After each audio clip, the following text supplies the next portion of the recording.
New Swords book for you, Joe. Not quite as good No as the spoilers. not quite as good as the old one, but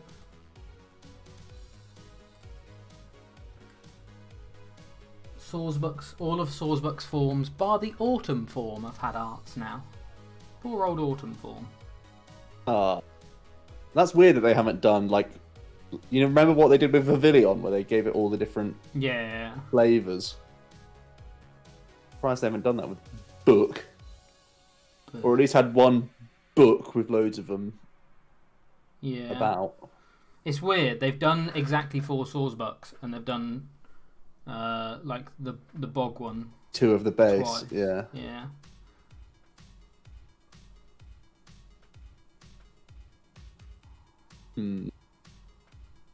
Right.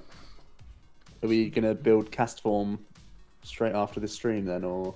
Yeah, you build cast form. I'll build Blissey. We'll have a meme of. We'll leave whose Blissey meme to you, reigns shall supreme. we? Leave Blissey to you. Okay. I wrote a list in the shower this morning, Joe.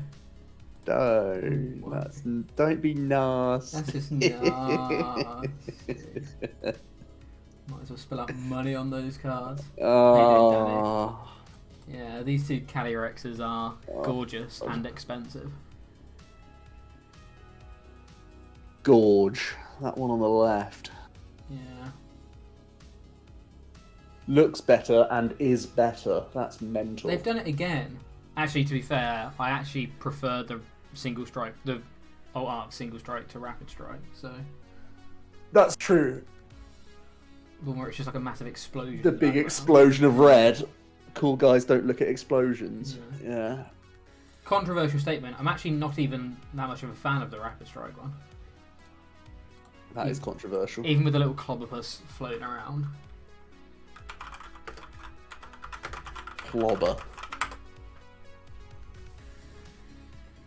Clobberpuss and a Cramorant are some of the main hits. Some of the highlights in that artwork, yeah.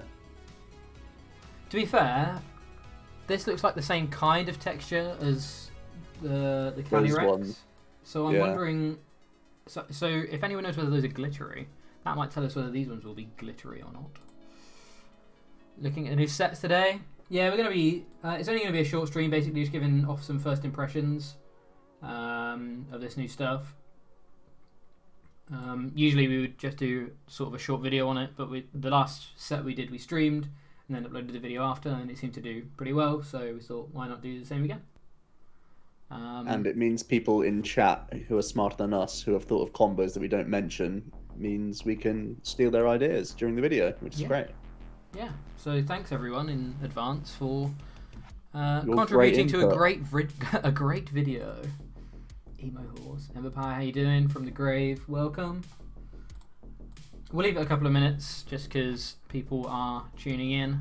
I've started on these absolutely gorgeous alt arts. Yeah, I'm just the only thing that gets me about the Spectria is how big it is. Because it is not this big in the game. It's bizarre, yeah. It's bizarrely big. And I can't even... Like, I'm trying to look at a perspective where this would make sense. But because it's behind the house, it's not even like it's in front of the house and you're really close to it. It's just bigger than the house. Bit of a weird one. Rapid Strike Urshi with Path to the Peak. Basically anything with Path to the Peak. Path to the Peak is boringly good. Jack, is your brain the size of a house? Calyrex is certainly It's VMAXed. Oh, it's Dynamaxed. I see. That's genius. See, this is why we stream. You make sense. That is mental. Imagine the Burning Shadows format if we had Curlier. Oh. Sick. RDGX with Curlier would be filth. Mate, I just played Quad Gallade. I don't even care. Yeah. I loved that Gallade. That's a good Gallade. This new one's a good Gallade, but it still doesn't scratch that Gallade. No. This Gallade is terrible. This Gallade isn't terrible. This Gallade is a great Eternatus colour for a deck that will see no play anyway. Yeah, certainly won't see play. It's a mega low puff, but for Vs. Gardevoir GX and expanded with the new Curlier. I don't. It's still playing a stage 2, which is your problem there. I don't think it's good enough. I've never been accused of making sense before. Yeah, we were talking about old Gallade Premonition. It would have been cool if they made a Prem Rapid Striker, so we could, or Single Striker, so we could mustard out like we could Maxi. The good old days. Mm. The mustards can't be good with new supporter rule, no matter how good the target is. That's the problem. Yeah, something has to change. The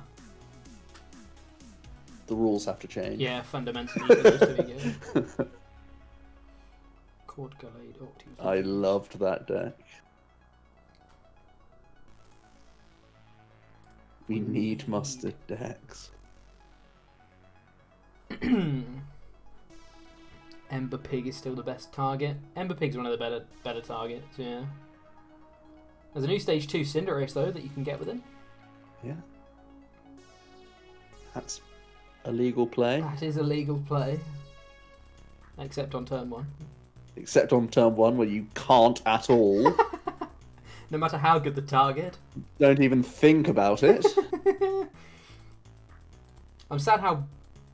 Oh, I mean, the Volk art looks amazing, but the Volk text is sad. It can be a 320 hit point 2 Prizer Jack with a simple Abomasnow and a simple Cape of Tough. 300. Should have printed Marnie with the added effect if you can't play this card on your first turn. And the rule wouldn't have been needed. Mustard Blaziken VMAX turn 1 is the first thing I'm trying when it comes out. Oh, you're doing it with Blaziken, so I respect it. Mm. Alrighty, so obviously last night we had the big dump of the next 2 sets, so we now have all of the cards, realistically, that we're going to have for Chilling Reign in June. The awkward thing about this, I was chatting with a couple of the people that work at Poker Beach yesterday, and at the moment we're around 60 cards over the set number, so there are going to be some massive cuts to this set. And because that number is so high, it's almost impossible to predict what they are. So just bear that in mind. Some of these cards we may not get until August. The thing is, because of how sets are being released this year, it's not going to be that long until we get them. So the period of time between Chilling Reign and our August set is a lot shorter than usual. So yeah, basically, I would assume we're getting stuff, but just bear in mind that there will be certain cards that we don't get, and it looks to be around the 50 to 60 mark, which is insane. I still don't understand how that's going to translate over here. But yeah, basically, there's going to be a big culling of cards from this set. There are some we know confirmed. I can't be bothered to go and find the list now. I will find the list at some point.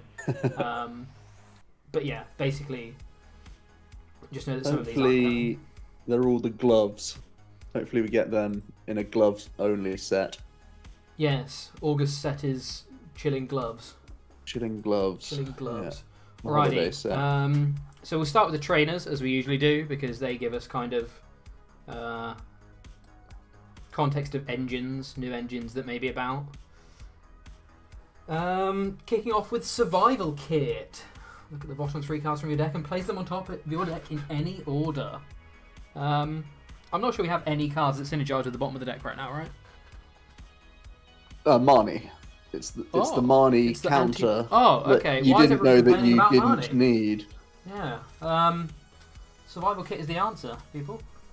Just go down to a 3-card hand and get Marnied into Survival Kit and put them back on top where you can get them next turn. Or this turn, but later. Or this turn, but later. Yes, obviously, Survival Kit is going to see almost no play. The only thing that I thought it was interesting for was just stuff like Guru. If we ever see some kind of very limited Guru effect come back, it won't ever be 3 cards, but like a 1-card Guru. But even resource management, you mean? Yeah, sorry. But even then, eventually, resource management decks got down to the point where they were drawing all of the cards anyway. So you still don't really need a card like Survival Kit. It's good in like the first couple of turns, but yeah. So yeah, this is pretty trash. This is a substantially worse Rotom Phone chat because Rotom Phone puts it straight. So the Rotom Phone is a deeper dig, right? Yeah, it's a deeper dig, and well, yeah, essentially that's it. But yeah, it's just seeing 2 more cards.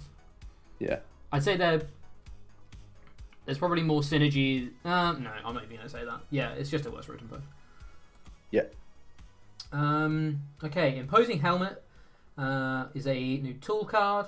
When the Pokemon this card is attached to is your active Pokemon and is damaged by an opponent's attack, choose an energy attached to the attacking Pokemon and return it to the opponent's hand. So this is a really, really nice tempo resource, to be honest, especially in a format where attachments are so important right now. It's not as good as a Hammerheads, but it's almost as good as a Hammerheads when you have stuff like Marnie in format anyway. And equally, just like, even if we've seen how influential Fan of Waves can be in certain situations, and that's only limited to special energy. The fact that, like, obviously Hammer discards the energy, but discarding the energy is almost irrelevant. The point is it's minusing an attachment. Yeah. And that's what this is doing. So yeah, this is a very, very strong card. Obviously the big caveat of this is things like Tool Scrapper and Tool Jammer and stuff like that. And Boss and Rope. Yeah. You know, just moving out the way. So I don't think it will be crazy impactful to, like, because we will always have, like, you know, Scrapper or Jammer counts will just go up if it's meta warping. Yeah. But it's definitely not one to be kind of ignored because, like I say, we've seen how, like, Hammer isn't strong because the energy goes into the discards because it's -1 energy card, and this is a guaranteed Hammer in that respect. Yeah, so, like, think of Eternatus hates this, Dragapult hates this, even Rapid Strike Urshi hates it because you get them off Rapid Flow the following turn. So if you put this onto a VMAX or a tag team and you get 2 energy removals, that is insane value for an item card. Yeah. Absolutely insane value. And there are niche situations. I know chat's already mentioned Inteleon VMAX. Not that I think this pole vaults Inteleon, but this plus the new supporter could make us have a Frostmoth-less Inteleon VMAX deck. Yeah. Which is pretty interesting as a potential new concept as well. What plays this though? Control isn't exactly playing Denial. This isn't necessarily a control card. This is worse in Control than in standard decks. Actually, I think. Yeah, because they get to have the resource of that energy card back. But I mean, you say, Control. Go on. Control didn't play Stunfisk, right? We have this sort of effect already in the game. And there are other things that you hit and then you take an energy off as you go. It's not enough removal. But when you're combining it with an attacker that's already putting like a lot of pressure to 2-shot anyway, you get someone in this annoying halfway house where like they recommit to something that then loses 2 more energy because you kill it. And then they're like very behind on attachments. Exactly. So it's better in a regular deck than a control deck. Exactly that. It's just forcing your opponent to invest more resources in something that they know is just a lost cause, or start setting up something on the bench. To which point they're leaving those 3 prizes later on for you to take out. Like either way, it's like a win-win for you. They either promote their next guy a little bit early and you just do the same thing, or they attach another energy to their half-damaged Pokemon and then it gets bopped and they lose 2, like you say. So yeah, it's a weirdly very specifically powerful card, but it's one of these that I'm quite glad to say it'll probably never be hugely meta warping just because we already have the counters for it, which is nice. I think it's pretty strong though. Yeah, it's very good. Thank you very much for the follow. I think it was the TCG player. Thank you for the follow. Next up, we have the Single Strike Scroll of Stab. Say that 5 times fast, Jack. Go on. It's another of these single strike tools, much like the Furious Anger tool. This time it's for fire DCE. There's 120 and it's not affected by weakness resistance or any other effects. So this is basically Shred for single strike Pokemon. Unfortunately, 3 attachments is a lot, especially for 120. A 120 Shred attack. To be fair, Shred is still can be very important. But I can't ever see this being. The point of single strike has always felt like you're just blowing stuff up. Well, at least Urshifu is. Yeah. This doesn't. Urshifu already wall breaks as well. Yeah, so exactly. It's actively not for Urshi. This is promoting other single strike decks. It gives Tornadus a way to wall break, I guess. And the 120 is a bad number, but you can still play single strike energies to actually one-shot Decies, which is something. Yeah. It's an option. I don't think it will see play, though. No, I think it's a bit too weak. But again, it's just like another Aegislash kind of card, isn't it? If the meta needs it, then single strike decks that are playing Fire Energy probably it goes from like an 80-20 to a 20-80, just because you play one single strike Scroll of Stab or whatever. But yeah. Most single strike decks already need to play Thick Houndoom, which is already like some amount of one prize Pokemon. So I don't even think it's mandatory, but it's a card if ever there is enough of it. So yeah. Yeah, I'm gonna be honest. There's like, even though these aren't the Battle Stars introduced the single strike and rep strike archetypes, because this next set is going to be made up of 3 sets, I feel like I can't even remember all of the different single strike archetypes we're going to have access to. So there may be one that we're missing. Well, I think we'll obviously have it, but I think I can't. The only other VMAX is Tornadus, right? For single. Yes. The only other V is Volk. Yeah. I believe. There might. No. Well, yeah. Okay. There's Galarian. Or other Galarian trash Slowking, Vs. Yeah, which is terrible. Yeah. Okay. But yeah. So anyway. next up we have the gloves. These gloves. You'll see a theme with these gloves. Basically, we have in this set there are the fireproof gloves, which lets you deal an extra 30 damage to fire type Pokemon, and break gloves, which deal an extra 30 damage to metal type Pokemon. So yeah, basically they are choice bands or whatever for exactly one type of Pokemon, which is the same concept as struggle gloves, just struggle gloves is based on weakness. I'm pretty sure struggle gloves has seen almost no play, apart from one very minor success from Mr. Rahul Reddy, who played struggle gloves Eternatus to a top 16 finish a couple of weeks ago. I think it was a top 16 finish. But yeah, the struggle gloves isn't great, and these are more limiting than struggle gloves, because I feel like if you're playing these cards, you're playing these cards because you're weak to these types of Pokemon. And so Struggle Gloves already does this, but this is limiting to one type of Pokemon, whereas with Struggle Gloves, if you have another type of attacker in your deck, you're getting double the benefit. So I feel like if those decks play multi-type, like if a fire deck plays Mewtwo, then it's pointless. Yeah, exactly. So I already feel like all 4 of these gloves are worse than a card that is currently seeing almost no play. Yeah. I want to add a blanket to these gloves and just give them the blanket statement that none of them will ever work. Yeah, so. They're too limiting. Even metal, which is like 15% of the meta in Zacian, and fire, which is about 15% of the meta. These 2 right here are the best 2. That's still a scarily high amount of games you will play where they are bulk. So. Yeah. Especially with the fact that we're moving, there's already kind of this double rock paper scissors style format emerging between fire, water, metal, and dark fighting psychic. So there's already going to be enough weakness going around that people will be checking for weakness anyway. So trying to cover your weakness by playing one of these, because the other thing is this plus 30 damage almost still doesn't outweigh the fact that you're probably still getting one bombed by whatever you're weak to.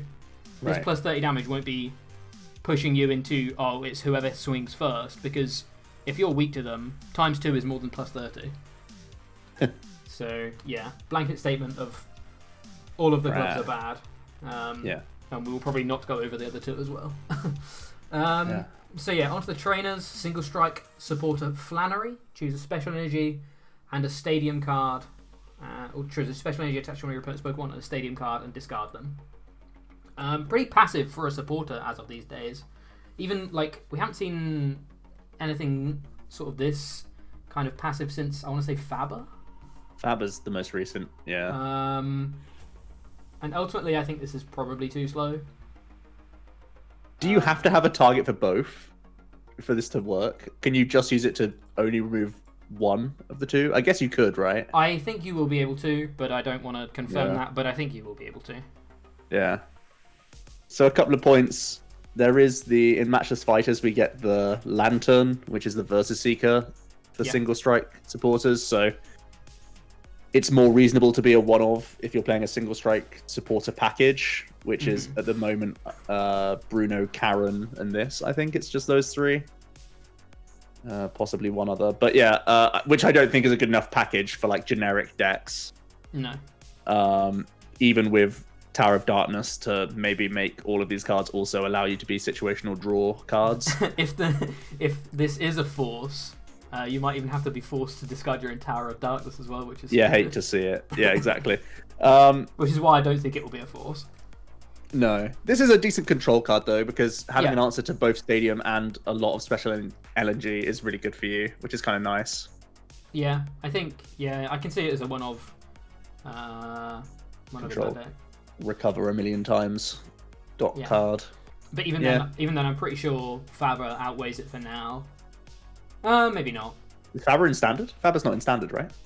No, you're right. Don't think it is. No, you're right. It's not. So maybe a control card, but yeah. Okay. It's a nice addition. Doctor is pretty much bulk. Draw 2 cards. If your opponent's active Pokemon is a VMAX, draw 2 more cards. The only one of these that's ever kind of seen play was Coach Trainer in quad tag team decks, and you had control of that. It was always a draw 4. This is sometimes a draw 2 on turn 1. This is sometimes a draw 2. This is sometimes a draw 2. And Coach was easily and swiftly cut out of every tag team deck as well. So yeah, it was more necessity than anything. So yeah. Doctor is unfortunately not going to make the cut. Peony, discard your hand. This is one of the more interesting ones, actually. Discard your hand and search your deck for up to 2 trainer cards. Reveal them, put them into your hand, then shuffle your deck. So this is kind of... we were chatting before stream about this. This is kind of a blend, even though it doesn't seem like it at all. This is kind of a blend between greens and research. You sack your hand off, but you guarantee the 2 cards you need from research.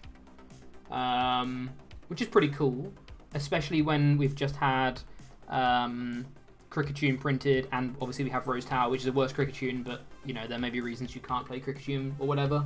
So we have ways of building the hand back up. We even have stuff like Cincino and stuff to build the hand back up post, if you want to do it that way. Though I'm pretty sure it's almost like if you're like that kind of draw engine is just going to be better than a Peony. But this opens a lot of doors for some interesting combos. That's the one I've seen the most.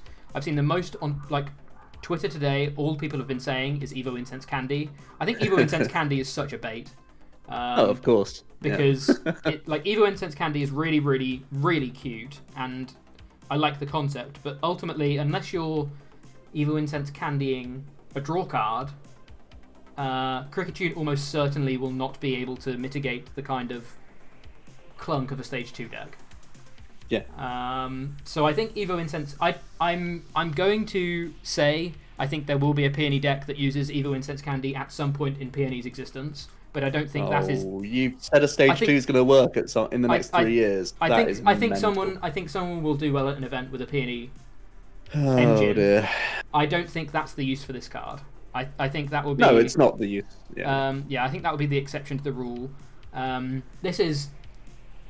I see this more like we said as ball search, as just like you say, you guarantee a couple of cards off of research, and then you try and draw what you would have had the kind of guff you would have drawn with research with Kricketune after the fact. Yeah, so it's like you pretend that off of a research in air quotes you hit 2 cards you wanted, and then you get essentially like 2 cards you didn't want, and then you draw 3 from Cricketune, right? So that's like, if you picture it that way, it's like you had a pretty good research. You do have to warp your deck quite a lot, so you're probably playing like spinners. Quick Ball's a really awkward one because you probably have to Cricketune first to discard, or you get a fodder like item or trainer card, which is really weird. Or you play like Cherish Ball or some other search option instead. And then like Incenses are still fine if you're trying to go into a VMAX, stuff like that. Air Balloons, other supporters for next turn you could get as well. If you just want to Peony for 1 helpful card and then a decent other option in the supporter the following turn, it could be okay. So it feels as deck warping as a greens to an extent. But it still seems difficult. I think there can be some big brain deck builders who can make this work, though. Yeah, I think this is a very interesting engine. And if you are playing a stage 2 thing, you can Snorlax back up as well, which is kind of interesting. Yeah. But Marnie is a card. Let's just remember that for a minute, please. One interesting thing I thought about was how many... In exactly Mad Party, this is almost as good as Research, because you can search for Dedenne. How many researches would you play in Mad Party if you could play more than 4? At least 5. Yeah. So it could be the 5th, 6th I think this could I think this could be a 1 or 2 of in like that list is already clunky. Well, not clunky. That list is already tight as hell because you have to play 16 Pokemon rather than 12 nowadays. But but I mean, some Mad Parties play. This is a really good card to draw still. Some Mad Parties play Roxy for that exact reason, right? Yeah, exactly. And I think this is like almost always a better Roxy, right? Yeah. Because you can usually find Dedenne or Crobat. Well, you can find Crobat into Dedenne because you have a fresh hand. So, the one thing that dawned on me is how many researchers would Mad Party play, because I think this is essentially research for Mad Party. Yeah. But I also think Mad Party. I don't know how long that's sticking around for. So. Yeah, and for a Peony engine, we should also mention, of course, that like in the mid to late, it is terrible in comparison to like a research. Comparing any card to research is rough, right? But it feels like it really slows down. Either you're playing like 3-4 copies of these trainer cards that are situational that you pull out at the right time, or you use like 2 of them and just naturally draw some of them throughout the game, and this becomes a complete waste in the late game. So it does feel more of like an additional rather than a full-on build around. Like, it's kind of better than like 1 Skylar in ADP, and it's like kind of better than playing like a Clay kind of thing. Which people have situationally done. So for that, it seems okay. It's one of these supporters that again is clearly very, very strong, but it's a card that we can't evaluate too much in 5 minutes that we have on stream, because this will require a lot of building and then going back to the drawing board and working, like rejigging the numbers on stuff. We'll see how bad 1 copy is, and then we'll see how good like 4 copies are. If people have found Green's exploration ways to win, then this is possible if you do lean into the tower and the Cricketune and those sorts of things. So it's a very, very interesting card, and I think I actually really like the design on this. This is a great puzzle for people. Yeah. I'm looking at you, Sander. Okay, next up is Melanie. Melanie is Water Welder. Attach a water energy from your discard pile to one of your Pokemon V, then draw 3 cards. A very interesting card. Obviously, has a lot of similarities to Welder. There's a couple of very, very notable changes, though. 1 energy is Wayfarer, which is great. From the discard, great for the game, not great for the supporter. Yeah, great for the game, not great for the supporter.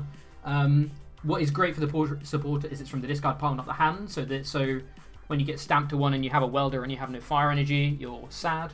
But Melanie is basically always a draw supporter, which is good. Only can go to Pokemon V is a bit limiting, but to be honest, I'm pretty sad about that. I was gonna see if an argument quickly came to my mind as to why they would have done that, but I actually don't think Welder has ever been in anything that isn't. I think Baby Blound is almost the only exception. Yeah, and like random Turtonators and stuff. Yeah, and arguably neither of them. I mean, I don't particularly like Baby Blounds, but I don't think either of them have been a problem enough to limit the card like this. But yeah, it's going to be interesting. I think the card's still good enough to play, for sure. It's free attachments as well as drawing cards. And like I say, just the fact that this is from discard pile is so good. It means that it's not a combo card anymore. This is just a draw supporter now, with upside.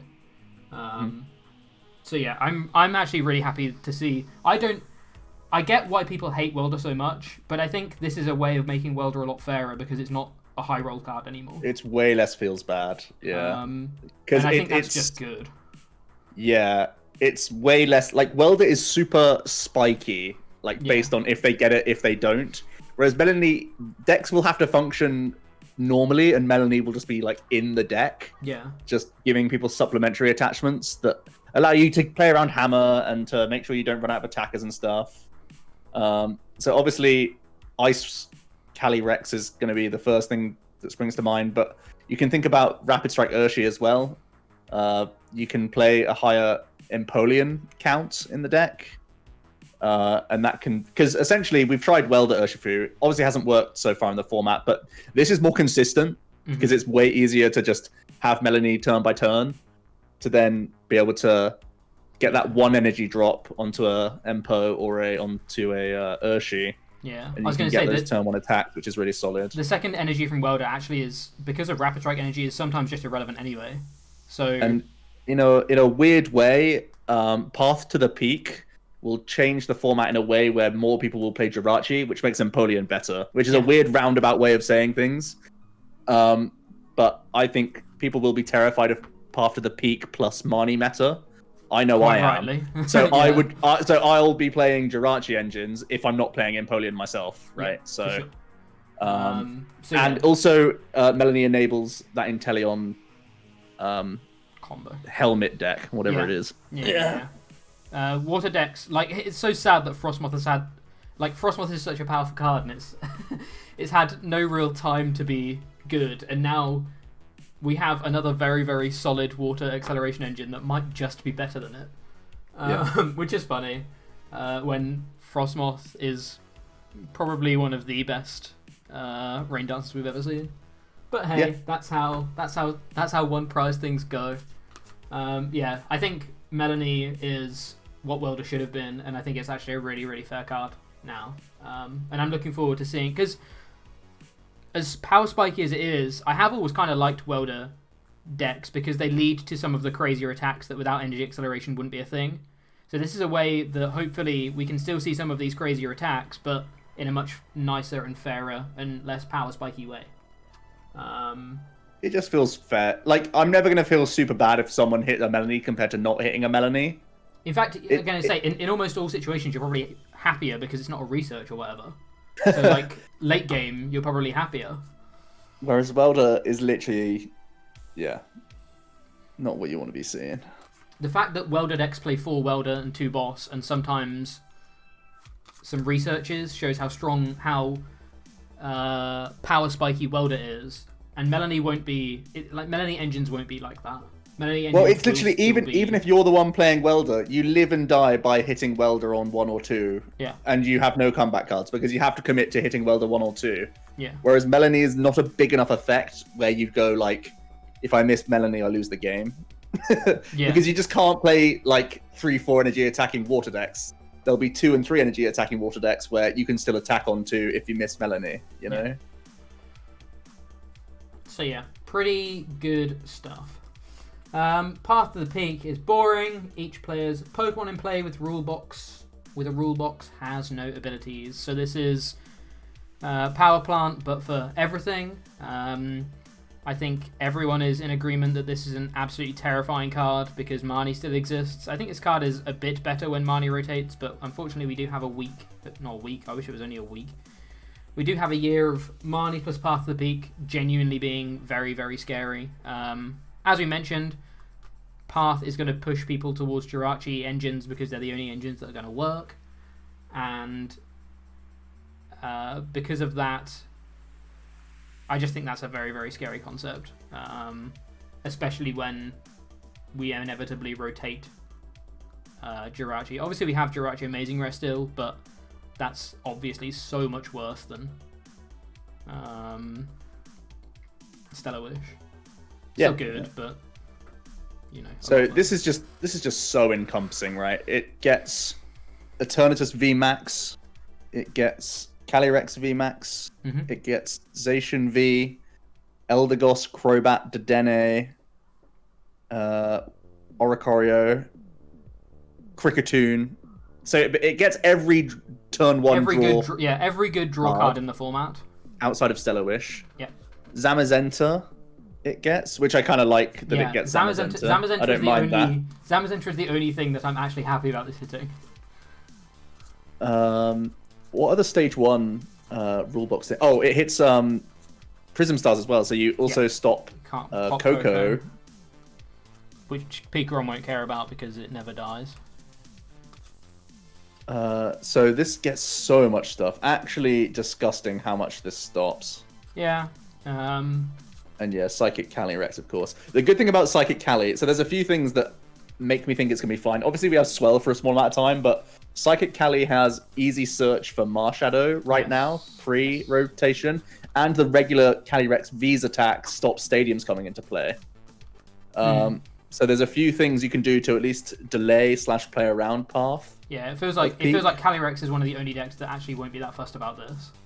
Yeah, which is whack. And on the turns where you break the path, you draw enough cards to then find your next way to break the path. Yeah. But yeah, this card seems absolutely disgusting for any deck that can afford to play it, realistically, because it's a win condition. Yeah. Marnie Path is disgusting against pretty much every deck in the game. Yeah. It's not nice. And it's not like you just say, well, play Lester Dene, Crobat, and all these cards, but like you literally can't in the game right now because the difference between hitting your out to like attack or switch is the difference between like 200 plus damage and 0 damage. So we have to draw the cards, and now we just have to play stupid stadium outs to make all of our decks brick more. Yeah. Mewtwo as well. It's Mewtwo, which is pretty. Yeah, it does hit Mewtwo. Sag. So yeah, obviously that's horrible, and I'm really hoping. I think thingy Marshadow, resetting whole Marshadow is actually a card that really has not been utilized as much as I expected it to be honest. It's seen a weird amount of play. It's weird that it's ended up being a Swell counter more than anything else. Yeah, exactly. It was initially a Power Plant answer, right? But then it became a Swell counter. Yeah. But I would actually like to see something like that. Probably not Psychic type, just so it's not exclusive to one deck. But yeah, I think, especially as it also discards itself, so it's not even taking up a bench spot. That's what I really like about resetting hold, is the fact that it is only one-time use, but it's also like not just griefing your bench. So interestingly, someone in chat saying you can't think of a single archetype that could play Path of Peak. I mean, right now, any Greens deck would easily play this, right? Because if you're not playing your own abilities, this is a strict upgrade to Power Plant. And the reason why Greens lost a lot of bite was that Plant wasn't enough to stop people drawing cards. Yeah, so... Zacian outdrew the Greens decks without even using a supporter. So even like Stamp and stuff wasn't even an issue. What Greens decks are good? Well, I mean, I'm just saying this stadium is enabler for Greens decks. Yeah. So, it's not that Greens decks. I mean, some Greens decks are doing fine. Some people will argue, and yes, there's obviously issues with playing it, but this stadium is absolutely insane. I think this can be like we've seen Power Plant in Pikarom before, the deck that used the most abilities in the game. This is just better. So even stuff it's literally like I hit first, I path to the peak, and now they're behind on tempo and can't respond. They can't draw enough cards to respond. I think it's actually just that silly. I think all you've got to think about is the fact that Power Plant Pikarom was like a tier 1 archetype, and at the time Pikarom was the deck using the most abilities. Yeah. And it's just the fact that it got to Dedenne and find the Power Plant before your opponent, and all of a sudden, your opponent bricks. I think the only hope to Path of the Peak is that it is oppressive enough to your own deck that you have to time it, and it's not just like, duh, I got it, I play it, I Marnie you, shake your hand afterwards. So it has to be specifically low maintenance decks that can get away with it, right?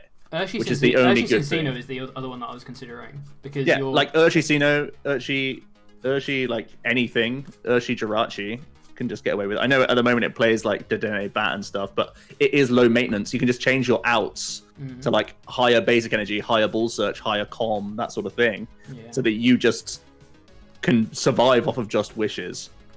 I saw someone say Inteleon, sorry, Victini as well. Nero, thanks for the follow. I think Victini is also very low maintenance. Victini is also a very scary one. 220, turn 2, 220, and ability lock is pretty spooky. Yeah, if you just say I'm not weldering anymore and I become one attachment per turn Victini, it can definitely go that route. Yeah, because I feel like Victini is the fire deck. We've already seen that Victini is a fire deck that does not need to welder if it doesn't want, like it doesn't have to. And equally, I feel like it doesn't need to play Hearth if it doesn't want to, because you just need 2 energy. So you just you just bump your energy counter by 1 or 2, and all of a sudden you're dealing 220 every turn. Like you basically become a greens deck. In fact, why isn't greens Victini a thing? Greens Victini sounds disgusting. Because green's bad. But anyway. But yeah, I'm not. The only upside of this card I can see is a nice universal way of getting through Zamazenta, and we already have Phoebe anyway. So, and I would much rather play one brick in my deck than have Path be in format. But hey, coming to a format for us for 2 years near you. Lovely. And then finally, coming to a tilted table mono video near you. Finally, we have Impact Energy, which is a new single strike energy. And basically, it's a rainbow energy, and your Pokemon that it's attached to cannot be poisoned. Don't know why they can't be poisoned. They've decided to just make them so that you can't poison them. And that's the impact. That's the impact we're looking for, Jack. That is. Interestingly, this is more energy search for Houndoom, which I was very curious to see whether we would get any, especially given that the first energy we got was called Single Strike Energy. I actually didn't expect to see any more Single Strike and Rapid Strike energy cards. So I'm pretty happy to see this, because Houndoom is already a very good card, just in, I personally think, not a great archetype, but it has huge potential, and I think post-rotation Single Strike seems pretty scary. But having more having more targets for Houndoom, one of the things that's been the most scary for me about Houndoom is the fact that if you draw all your urns before your energy, or early, like if your urns are in your top half, you run out of energy with Houndoom. Whereas you can just play 1 or 2. Impact can't be searched by Houndoom. It's not called Single Strike Energy. Doesn't Houndoom say you can search for a Single Strike Energy card? Give me a sec. We're getting a live ruling from our table judge. You could be right. It says a Single Strike Energy rather than saying for Single Strike Energy itself. I think this will be searchable by... I think it would be incredibly... Antoine says you can't? Interesting. Okay, Alright, complete bulk. Yeah, I mean, this is awful if it can't be searched by Houndoom. The only selling point about this is... the translation used to say that... Wow, okay, interesting. Okay, I'm not convinced. I trust Antoine completely, but I'm not convinced, because I think it would be incredibly limiting of them to print a card like that. I mean, there's no reason for the Rapid Strike one to exist either, realistically. I don't see why they would create or let Octillery search for any Rapid Strike card, but not let Houndoom attach any Single Strike energy. So I'm not going to disagree, because I can't translate Japanese, but equally I am still going to await a ruling. If the ruling is this can't be searched, this is trash. If it can be searched, I think this can be like a 1 or 2 of in Houndoom engines, just as more free attachments. Because eventually, like, you get diminishing returns from Houndoom right now because there's only 4 energy in the deck. Yeah. So having 2 or 3 of these just means that your Houndooms are probably live every single turn of the game, which is good. But yeah, we'll see. This is awaiting translation. Right, now we need to skip all the Pokemon and go to the other Ignore all trainers. these, we'll get to all of these. Close your eyes, chat. Close your eyes, we'll tell you when to open them. Let's look at a crystal ball. Let's look into the future of the format. Fog Crystal. I see a Calyrex. Search your deck for either a basic Psychic Pokemon or a Psychic Energy, reveal it and put it into your hand. Excuse me, so essentially this is Netball, but for psychic Pokemon. Netball was actually pretty good in grass-type decks. Unfortunately, grass was just trash while Netball was in format. The good thing about this is already it's got an amazing attacker in the fact that it builds up, well, it's your V searcher for Calyrex VMAX, as well as finding energy when that deck needs to be attaching energy with the ability, as well as we've mentioned, finding other niche Pokemon like Mew and Marshadow. So this is already going to be better than Netball was in 2 years in one format, I can promise you that. Yeah, this is a really, really strong card. Yeah, absolutely insane. It gets the basic, it gets Cresselia as well for a turn 1 play, which is excellent. And then, unlike other basic ball search cards, this doesn't have diminishing returns, which was something we were just talking about, because the fog then becomes an energy card, which is always attachable, or an attach plus draw 2, which is nuts. Also good for Dragapult, also good for the little Gardevoir meme deck that people will try and play. Would Mad Party play this? I think Mad Party has way too many ball options to consider this. They won't play Psychic Energy either, so it's just strictly worse than Level Ball. Yeah, I don't think we need to talk about this one too much. It's obviously just very, very good. It's immediate 4 in what I'm assuming is going to be a Tier 1 deck that's pushing to a Tier S deck, with the upside of also potentially being a Dragapult card and other Psychic deck card. So yeah, someone's just said you can also find Giratina and Mewtwo with this as well. Yeah, there's just a lot of very, very good utility Psychic Pokemon right now. And in exactly Calyrex, it also searches energy. So yeah, this is really, really good. I don't usually like type limiting cards, but the fact that this also, like, I don't know, I just really like this one. Good big hit. Weeding Gloves and Justice Gloves in the exact same vein as the gloves above. I don't think they're anywhere near as relevant as Struggle Gloves, which also kind of isn't relevant. But this one, the Weeding Gloves hits grass, and the Justice Gloves hit dark types for an extra 30. So yeah, just keep those in mind if for some reason you want to try them out. Rapid Strike, Scroll of Skies. These, I need a drink after every single one of these tool names. We have Flying Suplex for a lightning colorless. There's 10 and 50 more for each energy attached to your opponent's active Pokemon. Again, it's, I mean, the Maelstrom one isn't great, but equally, I don't think this is particularly good either. I can't think of much that stacks right now. Stacks energy to the active. Welder decks. Welder decks, yeah. I guess Welder decks are the only, but even then, they're moving to Victini, which just has 2 anyway. Yeah, I mean, we still have to think about pre-row format, I guess, to some extent. So it could be like a... yeah, I guess it like Roshi's and... It's like a Coco GX attack. Yeah, I had to think about GX there. Yeah. And you will be playing Lightning Energy because of Zeraora now. Yeah. So yeah, it's interesting. I'm still pretty sure it's not... I don't think it's going to be quite good enough. I think it's too niche. No, it's too narrow. But it's probably... The effect is not bad. It's just... Right? Yeah. If this effect was on a Pokemon that had another good attack to it, yeah, exactly. That would be great. But exactly, it's just spending a card for it. You're going to say you have to spend an extra card. Yeah. Alrighty. Caitlyn is a reprint from back in the black and white days. Put as many cards from your hand on the bottom of your deck in any order, then draw a card for each card you put on the bottom of your deck. I don't think this ever saw any play. No. I may be wrong, but I don't think it's ever saw any play. And this no idea why that got a reprint. This will still see no play. I saw someone tweeting today. I don't know who it was. I think it was someone fairly notable in the community, saying they thought it was a really interesting card, not realizing it was a reprint, and that made me feel really old, really, really old. Well, that's tragic that anyone notable thought that was an interesting card, because it's the biggest waste of time I've ever seen.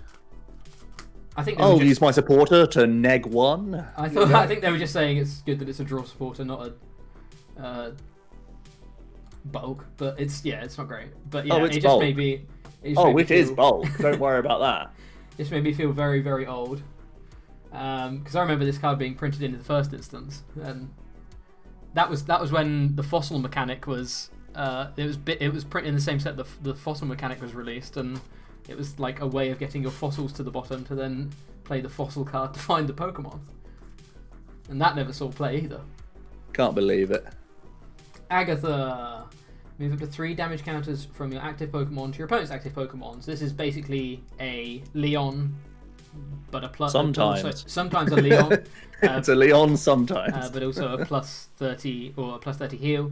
But obviously, this is the fact that it's just a sometimes is already limiting enough for this to not be good enough. Leon is seeing almost no play right now, and I think is almost always better. I think the heal for 30 on your active is never particularly going to be relevant enough to warrant this over Leon, and Leon isn't doing well right now anyway, so yeah.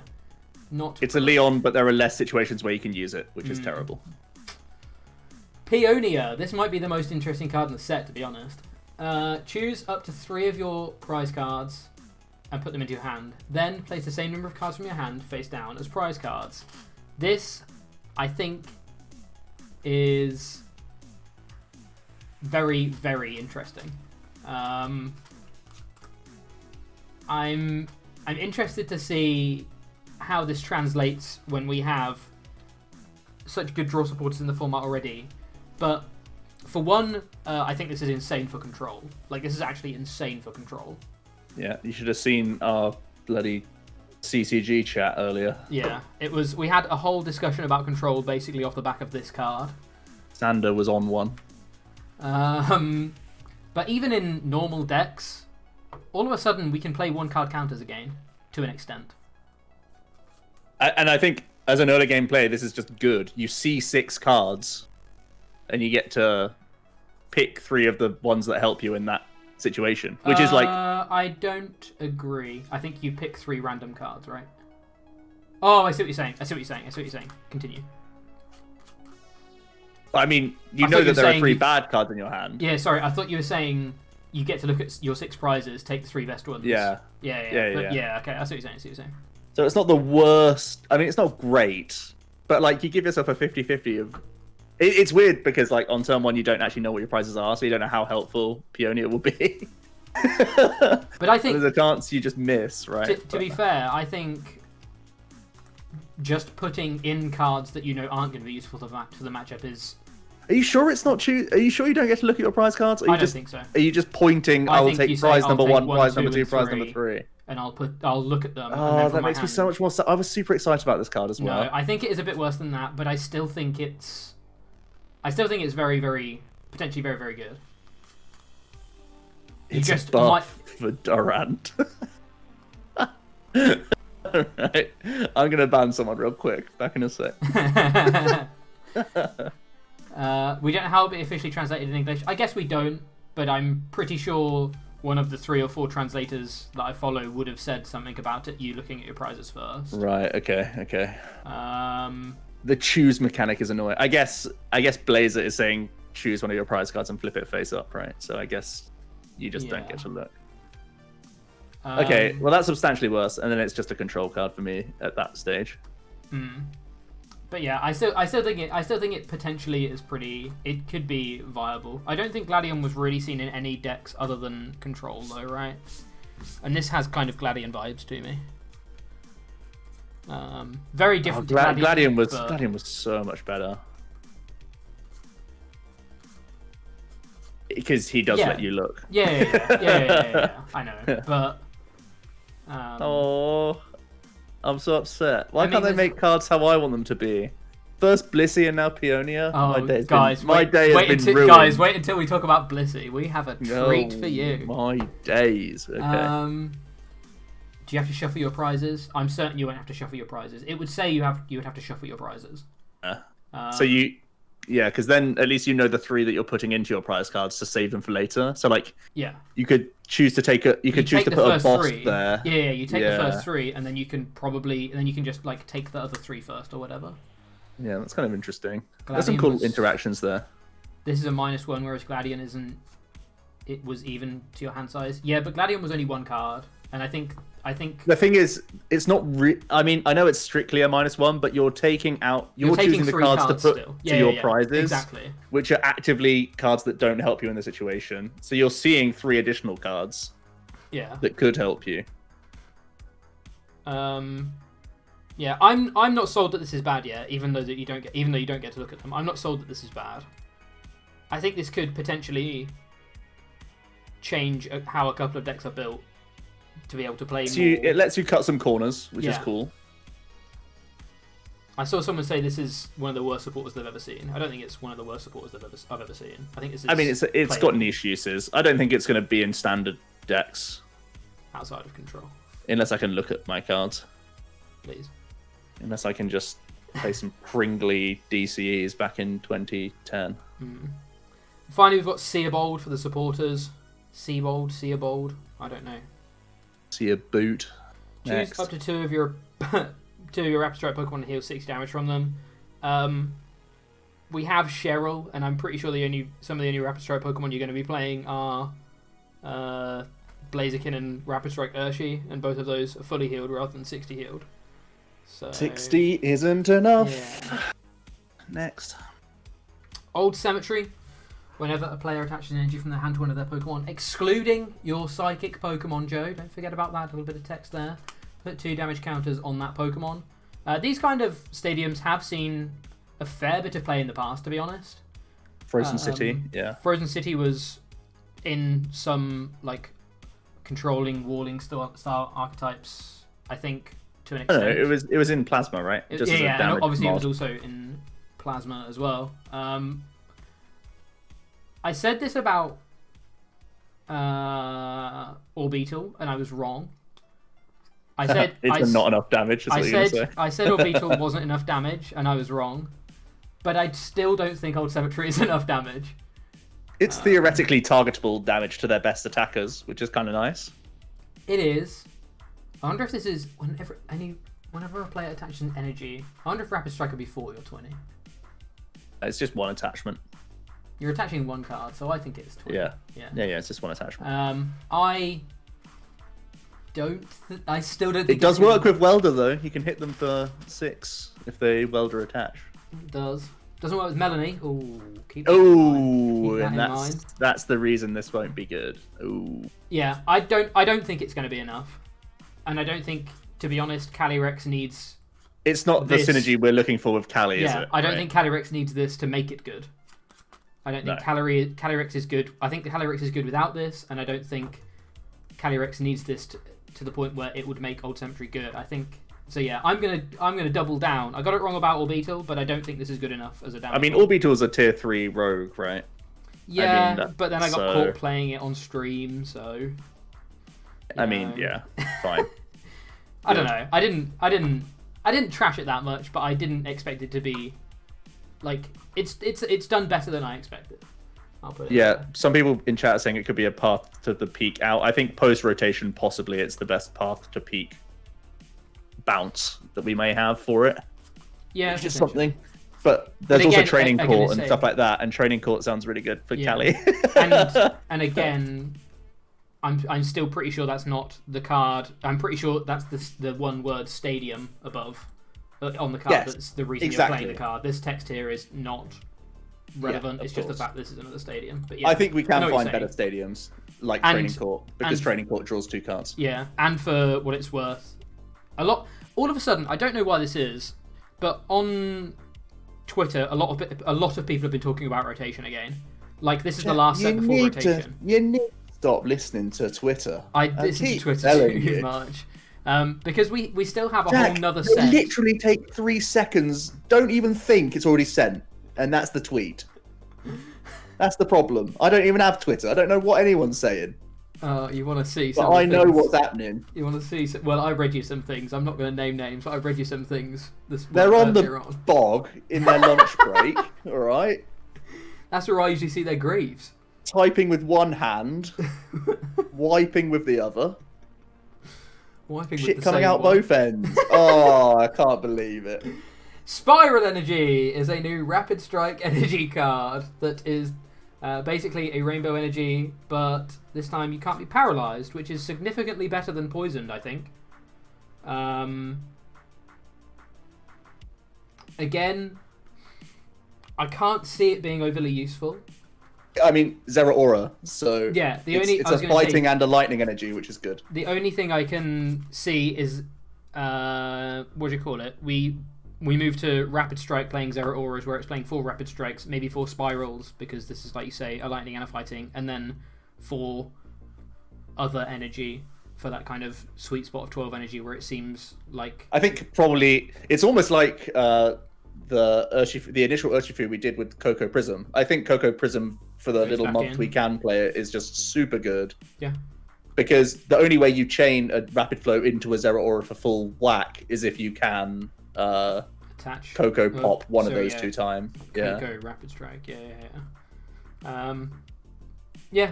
I think it's fine. I don't think it's anywhere near as groundbreaking, obviously, as Rapid Strike, but it probably sees a bit more play just because the Rapid Strike cards are better than the Single Strike cards, to be honest. Yes, I think this is substantially more useful than the Single Strike one. I think the text is better. Yeah, I think the text is better, and the style is better.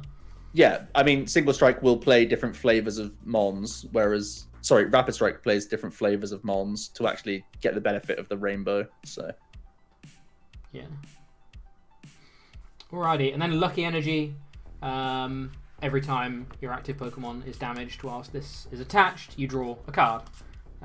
Pretty sure this is not good in anything other than maybe Porygon archetypes. There's another useful energy for Porygon. Porygon archetypes. Isn't playing Draw Energy, which is a proactive version of this card. Is that still in format? Oh, okay. I thought that was Lost Thunder. No, okay. Draw Energy is still in format. So. Oh yeah, okay. Yeah, this is way worse. Everything you need to know about this. This is way worse than Draw Energy. I did not know Draw Energy was still in formats. It's like this turn, but later. Alrighty, right. Let's speed through some Pokemons, shall we? We've spent a lot of time talking about trainers there, as we usually do, but they are the backbone of most decks. So, alrighty. Yep. Single Striker Abomasnow, toughness up. As long as this Pokemon is played, the maximum HP of your Single Strike Pokemon, excluding Abomasnow, can't make him too tanky, is increased by 50. You can only apply 1 toughness up ability. There's a couple of things that this, in combination with Cape, actually turns things into pretty chonky Pokemon. Unfortunately, I think most of them aren't great. This does push Single Strike Urshifu VMAX up to 380, which is hilarious. But I think 380 probably will still fall in the remit of a 2-shot of a lot of decks anyway. Yeah, especially with Houndooms. Yeah. Yeah, especially with Houndooms. So yeah, I can't think of any other Rapid Strikes, Single Strikes. Maybe just the regular V can play this, and you just play the V and the Cape, and you just say that hopefully with the extra 100 hit points, I can laser focus more and just hit more. Yeah. The thing is, all the Single Strike decks need to play Houndoom. Basically, they all have to play Houndoom and kind of fit Houndoom. So you can't add in an extra stage 1. Yeah, you need to have like 2 Houndooms on the board at all times anyway. At least. So space-wise, because you have to play cards that draw you cards in the first place, there's never room for him, and it makes you less consistent at Houndooming. But yeah. Yeah. I hope you're showing people artwork, Jack, by the way. Sorry, yeah, we're going to have to really speed through some artwork. To be honest, they started off strong with the Abomasnow. I really like the Abomasnow with the little Snovas cheering on in the background. Yeah. Alrighty. Dwebble and Crustle, unfortunately, are bulk, but I do like the Crustle artwork. I like the Crustle, yeah. Got all the chaps around him. Dealing, bulk, but adorable. Sawsbuck, bulk. Bulk. Bonsweet, pretty cool. Oh, Steenie's the same artist that did the Porygon. Kamiya, yeah. Weird art. Serena has Troodon, which is trash, but again, nice little sunset. Actually, that's like a Palm Beach. Cool. Is it rude? Oh, this is the... Okay, I have seen this. This basically searches for 3 grass types if you're going second. It's basically Volcanion or Cresselia, but for searching Pokemon instead of attaching energy. Which is cool, but pretty rubbish, to be honest.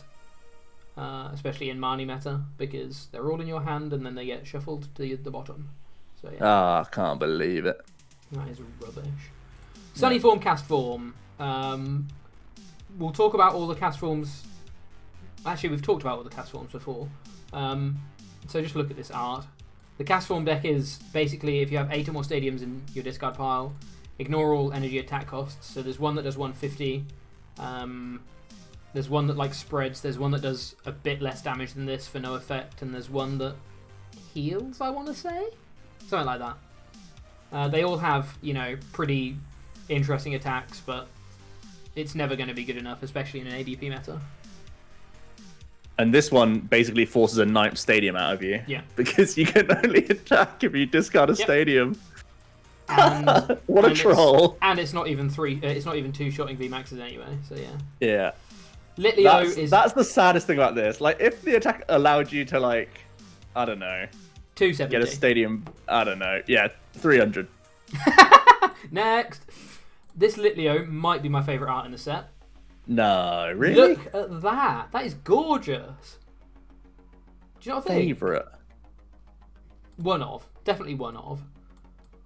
Is it a one of in your deck, though? It is not a one of in my deck, because Pyro is terrible. Volcanion V. 220 HP, single strike Pokemon, so you can buff this up to 320. Cool. 2 for 50 and 3 for 100, and if you have 10 damage counters or more on this Pokemon, you do 250 for 3 instead of 100. The thing is, with 220, if they're dealing more than 10 damage to you, this is kind of like a giant bomb-esque scenario. But unfortunately, 220 can just be, you can just be knocked out, and you don't even get like the benefit of bomb that you would if you hadn't a bomb attached. Obviously, you can buff the HP of this with Abomasnow and Cape to be doing 3 for 250, and you have the Welder engine and stuff. I still don't think this is good enough. I think it's cute. I think there'll probably be some... It's probably a very, very low-tier fun deck. But, yeah, I'm not impressed with this at all, unfortunately. Yeah. Cool art, though. Score Bunny, one of my top Score Bunny and Raboot, I think, both look great. Yeah, I love the Raboot as well. See, how are you saying that Litleo is even close to this Score Bunny right now? Are you serious? I think they're all good. I really like the Raboot, to be honest. Raboot's great. So yeah, these are single strikes. Single strike Cinderace has Crisis Power. This Pokemon's attacks do 30 more damage to your opponent's active Pokemon for each prize your opponent has already taken. So this scales as you're falling behind on prizes because you're playing a Stage 2. It's a Stage 2. I think pre-rotation it's not going to be good. Post-rotation, it looks like Cinderace isn't actually not an archetype, so this could be a one-of in that deck. Especially as that deck is currently capped at 170. With single strike, with one single strike, you can play single strike energy. You just obviously still need to play a red energy to fulfill the attack cost, but you can buff the damage with single strike energy to this, and obviously the ability also buffs the damage as well. So this does break the damage cap you have. 190, sorry, yeah, not 170. This does break the 190 damage cap, but I don't think it ever breaks the damage cap to the point where you're one-shotting VMAXs anyway, so maybe it's not good enough. I don't know. Maybe it's just better to be retaining energy super easy. Oh, this Karen. We can play Karen. Yeah, I was going to say you can play Karen, and Lantern Bruno is not bad in one prize decks. Maybe this is you just play one as this late game. Yeah, late game bomb then. Yeah, that's the only thing I can think about for this card. It's obviously not enough pressure in the early turns, and you'd rather be Liberoing because it's less effort for you. Mm-hmm. But yeah, it seems like a reasonable late game payoff. Yeah, one late game bomb in post rotation Cinderace doesn't seem terrible. It just feels bad that you're adding one less consistency card to a stage 2 deck, but there you go. Because you're less likely to hit your correct stage 2 now. Yeah. But oh well. Lapras searches for 2 Melanie, which is pretty cool. I like when they do this, but unfortunately this isn't ever really going to see play because, you know, why would it? But I do like that they're doing this with gym leaders. And I don't know why it's always Lapras. It was Lapras last time with Misty. Yeah. Now it's Melanie's Lapras. Here's the next cast form. This is 120 and can't attack next turn. It's terrible. Again, you know, what's the point? Snorunt has great art, standing outside one of the Reggie caves, getting angry. Fuming. Frostlass has the Snowfall ability. Once during a turn, when you play this card from your hand to a mobile Pokemon, you may search your discard pile for a water energy get attached to one of your Pokemon. With Scoop Up Net, this is actually fairly reusable, but we have Melanie, so why would you play a Stage 1 when you can just play a supporter card and also draw cards?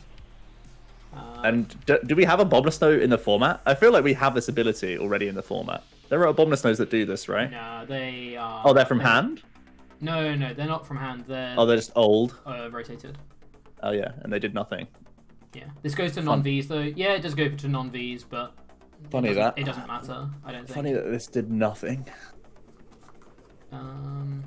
Lapras guarantees you won't have Melanie in hand next turn because they get Marnied. Yeah, good point. Yeah. Sfeel is a happy chappy. Oh, look at that Celio. Celio I love that is one. equally a happy chappy, and Walrein is also... This is the happiest Walrein line I've ever seen. Yeah, loving life. I don't know why the cards are terrible. Yeah.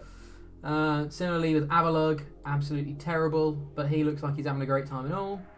Hang on a minute, didn't look at the Bergmite. Please. What's in the background of that? Just some trees, I think. Ice Rider Calyrex V. We have kind of already talked about these before, but now we have a better idea of what else we have. Well, when did we talk about these? I have. I don't think you... it was that time where I was mid-tournament and my opponent didn't turn up, so I drafted you in to talk about... Oh, yeah, true. That was the day of releases for these, but now we have the context on our side. Everyone in chat disagreed with me, so I had to... Great. I had to get you in to see whether you disagreed with me or not. Oh, for goodness sake. Okay. And you did. No, you didn't. So yeah, Calyrex, 1 for 40, which actually is, I think, a relevant attack, to be honest. It actually sets up some numbers.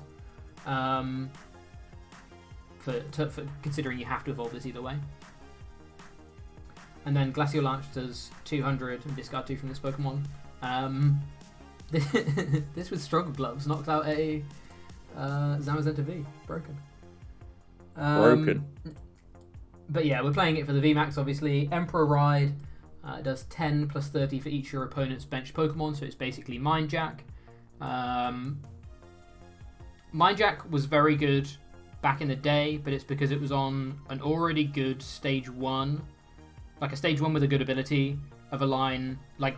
The card was worth playing because of the ability alone, and the level of damage was pretty high for a non hit points were lower. Pokemon. Yeah. However, this is still probably good enough to set up numbers for Max Lance because Max Lance does not do enough damage to be one-shotting stuff. So the fact that you can probably Emperor Ride into Max Lance is nice. The one thing I do like about this is the fact that they cost the same amount of energy, so you don't need to carry on investing into one Ice Rider. As soon as you've got 2 energy on, you can just forget about it and you can use whatever attack you want, which is great. Provided you haven't Max Lance before, but you wouldn't do that anyway. Weak to Metal, nope. Don't write this off because it's weak to Metal. Because Metal is weak to Fire, and this beats Fire. This is weak to Metal, though. It is weak to Metal, which is scary. Well, I mean, I like Emperor's Ride because it's 2 colourless energies, so for a little bit we can at least play Weak Guard into that matchup, and it's not a completely useless card. Mm-hmm. And it feels terrible to discard 2 from this guy and have a 3 energy attack, which is annoying. And I know some people are saying that like you can't boss if you're playing Melanie. That's been the same case for Welder decks, and they've still been completely fine. So I wouldn't say that it's absolutely terrible. It does make it harder to chain Max Lances, of course, but we like that we can Emperor's Ride into Max Lance at least. So the idea is your fresh Cali Emperor rides first, then takes a hit, then Max Lances as if he's going to get knocked out anyway. Yeah, and on the gets bench, his value, then dies. The bench, you've set up another Max Lance, so then the next turn you don't need to do anything because you've already done it the turn before because you've already got a nice Rider Calyrex to go in the active. And what's cool is you get to play 2 because Emperor's Ride again is 2 colorless energies. This is in theory a techable blue Pokemon for decks, which is kind of interesting. I think we haven't really seen. I mean, we've started to see little dips and dabs of dual VMAX decks. Like there's Urshipult and there is. I mean, there's been a bit of attempts for it. Nothing to great success, but this is one of the least invasive ones possible because it's just 2 colorless energies. So you're basically only shoehorning in a 1/1/2/2 line of this, which is kind of cool. The other thing I think is definitely to note is the fact that Max Lance is essentially Victini V's attack. Victini V Max's attack. Obviously, you have to discard the energy. Yeah, it's downside, but equally, it's just as scary if your opponent just turn 1 bench Calyrex attach. You have to have 2 of your evolving VMAX. Yeah. Because they don't care if they can't Melanie, because they just boss your only attacker and you have a turn again. So yeah, it's not as oppressive as Victini is, but and I don't think there will be anywhere near as many situations as there are with Victini where you actually make that play, but you do have to just keep in mind that the play exists, because if caught off guard, you'll probably be so behind on tempo it will lose you the game.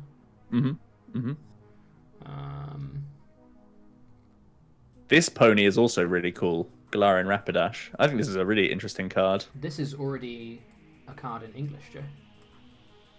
No. Is it? Yeah, it's a box promo. Is it out? Medium. I thought it was. Then I saw a release date for the 19th of May.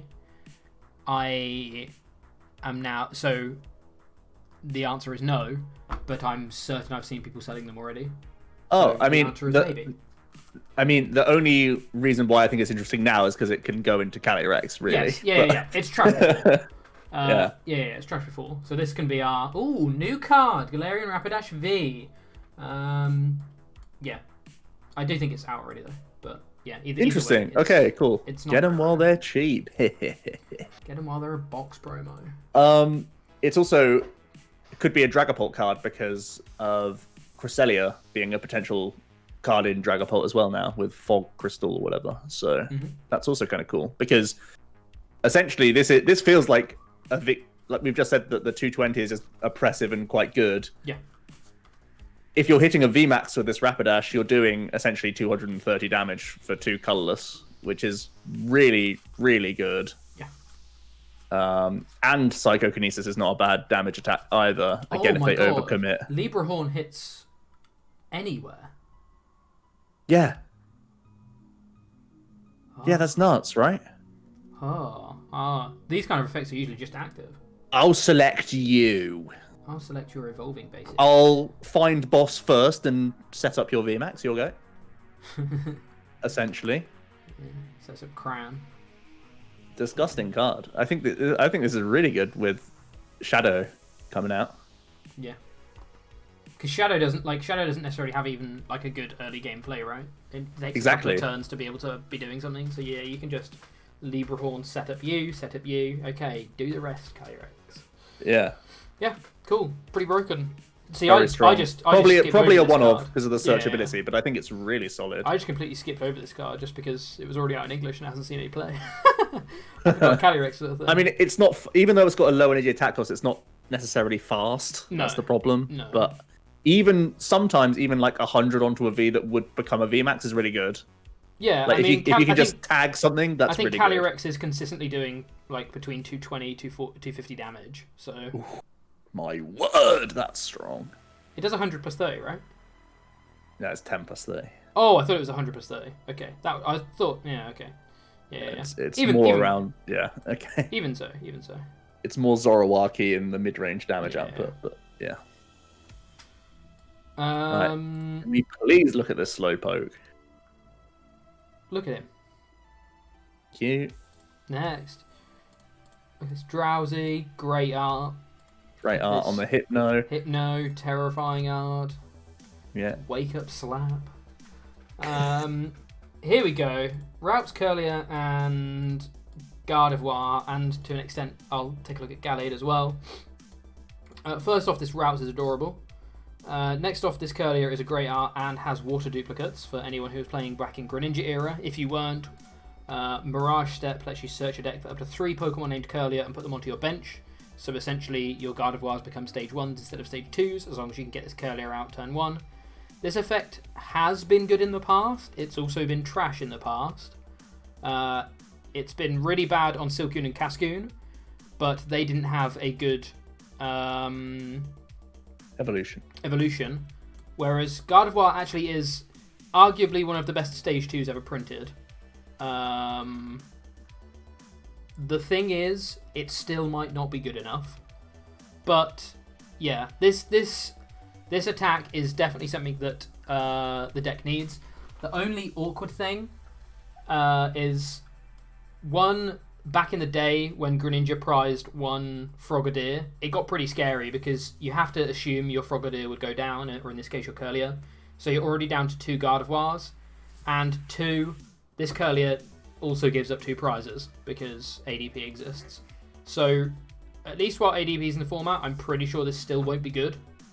But maybe post-rotation, this might be good enough. I'm not convinced, and I loved frogs, so it's not because I'm a big anti-frog gamer. You frog. Yeah. I actually really liked frogs. The issue with it is I just don't think Guardy attacks for enough damage. Well, yeah, it's really annoying. I think the first Guardy does. I think the next Guardy does nothing. What I love is as soon as you get your Arcana Shines going, you draw so many cards that you actually can support the deck. Mm-hmm. Yes. Which is really, really cool. So I like that even though it's a 3 energy attack, I could reasonably see you chaining this. Because 140 is fragile. You will just be dying after you do this. But Brainwave is just reasonable enough damage, I want to say. 150 is not that bad for a 1-prizer. It's a lot of work, but you're drawing so many cards to make sure that you don't miss your next Gardevoir the entire time. It's weird. It's kind of like I think I'm going to say something harsh. I'm going to say it's like that Kingdra that we've just seen. Yeah. Like, as long as you keep the chain, the damage is good. Whereas, like, this gets more aggressive because your backup guardies get the free extra attachments in the sort of late game, which is really cool. Does this get more aggressive, though? Because Kingdra keeps the energy, whereas this doesn't. Yeah, sorry, yeah, exactly. This does get more aggressive. What do you mean? Because Kingdra keeps the energy, so if, like, every Kingdra they kill, the next Kingdra's doing, like, 80 more. More? Yeah, I whereas mean, this one... you lose 3 energy, and you're like, oh, well, I have to Arcana Shine into 2 energy this turn, otherwise I can't even attack. I mean, this is front-loading damage, and you're not going to miss your next Gardevoir. You're not going to miss Guardies. The thing I'm more scared about is missing energy, because we're already playing a stage 2 deck, and even though we have Mirage Step and we have draw 6 every turn, you still have to. Unfortunately, they've made it so that you still have to clunk your deck out with energy just to be doing damage. Yeah.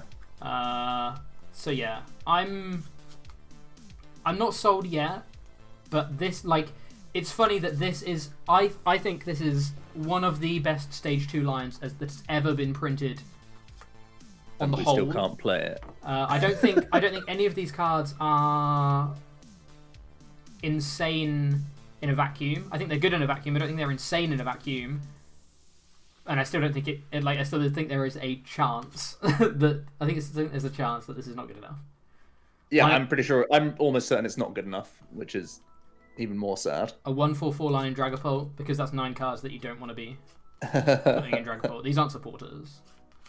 And you're spending your turn 2 not dealing damage. Why would you ever use this to attack ever? There is one interesting thing that this is for control decks. If you choose to not take the energy attachment effect, or even you can take the energy attachment effects to burst a Luke Metal in 1 turn if you really want to. Just saying. Take this as a free draw 2 every turn, which is really, really strong. Maybe not strong enough to be worth putting stage 2s in your deck, but also at the same time it could be strong enough to put stage 2s in your deck, because it is really, really good draw. Really good draw. The ability is insane, yeah. Change my mind, every evolving stage 1 should have water duplicates. No, because then it would become a format where your prizes dictate whether you win or not. Well, you'd still lose because you're playing a stage 2 anyway, so that's fine. Carry on, mate. Carry on! Wouldn't we use Glade to attack? I mean... You can't always use Glade. Glade's a 2... sorry, we should give some context. It's a 60 times multiplier fighting type for how many Vs your opponent has in play. Yes. So it's not always valid. I'm going to say Glade is an insane attacker against Eternatus, an insane attacker against anything fighting weak that plays V Pokemon. But outside of that, it's actually not that good of an attacker. It does, like, if people, especially post-rotation, because post-rotation people probably have maybe a Kricketune and a Bat down in one prize archetypes, and that's 120, and that's not killing one. Like, this has 170 HP. They've buffed it so that this can't even kill 1 prizes anymore. So this is I think exactly a 1-of for Eternatus in that deck. Yeah. And just in general matchups, you can boss bats with it, which is kind of fine. But, yeah, sure. But I don't think...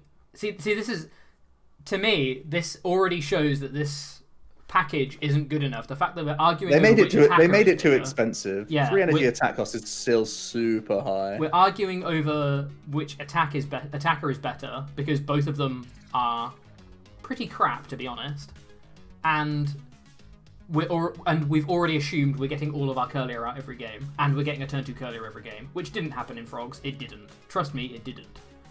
But the also awkward thing about Frogs is your hand, like, as soon as you made your first Frog, the game wasn't won. And like the same can be said for Gardevoir, but at least you're seeing like a lot of cards. Yeah. The difference that stage. The difference with Frogs was just the fact that you slowed them down rather than you front loaded your hand. And I think. Whereas this is like I dupes and then I'm drawing 15 cards. I agree, but in a format with Marnie, I wonder whether I would rather be slowing them down. I wonder whether I would rather ability lock than drawing cards. I mean, Greninja just had way better attacks. Yeah. And its ability made its damage output nuts. Yeah. Whereas this is like, I can draw all these cards, but what cards draw me the cards that win me the game at this point? Because my ability supplements a deck that doesn't do enough anyway. So. This is like consistent Greninja, but the problem is like the payoff just isn't good enough because they can't make consistent Greninja be. Yeah, the deck works a lot, but you end up taking 4 prize cards and you lose every game that you play. Yeah. So yeah, I think this is a huge point of contention though. I think this is possibly, outside of a couple of the trainers and maybe Calyrex, I think this is actually the most debate-worthy card in this. It's a very difficult card to evaluate because it could end up being Zacian-like in that it goes into decks we don't expect just for the draw alone. Now we have said no to a lot of good draw-based stage 2s in the past though, so it could also be we could be way off the mark. I mean, I think it won't make any deck. I think it's not going to work in any deck, like its own deck or be a combo card that can also draw you out of hammer stuff. But it could be. There's enough upsides there that it's certainly interesting. It's a very, like, I'm happy to also sit in that kind of ballpark. And, you know, we've always had the mindset, Omnipoke, to rate cards either good or bad rather than sit on the fence. And I think I'm happy to not sit on the fence with this one and say it's not good enough. But I want to be wrong. It's more that we rate cards on the context of the format that the cards are being released in. Every card is a maybe if you look at how long it's going to be in standard, because you don't know what's going to be printed. So every card is a maybe. So we are boringly functional in our ratings. So this card will get a low rating because ADP is still in the format when we rate this card. So yeah. And you know we're going to get flamed for it, but it's part of creating content. It's correct, unfortunately. So yeah, that's probably the card we've talked about the longest, but I honestly think it's worth it. I think this card is a massive talking point. Should have been plus 40. I think the attack should have been 2 cost with 2 cost and plus 40. Higher multiplier.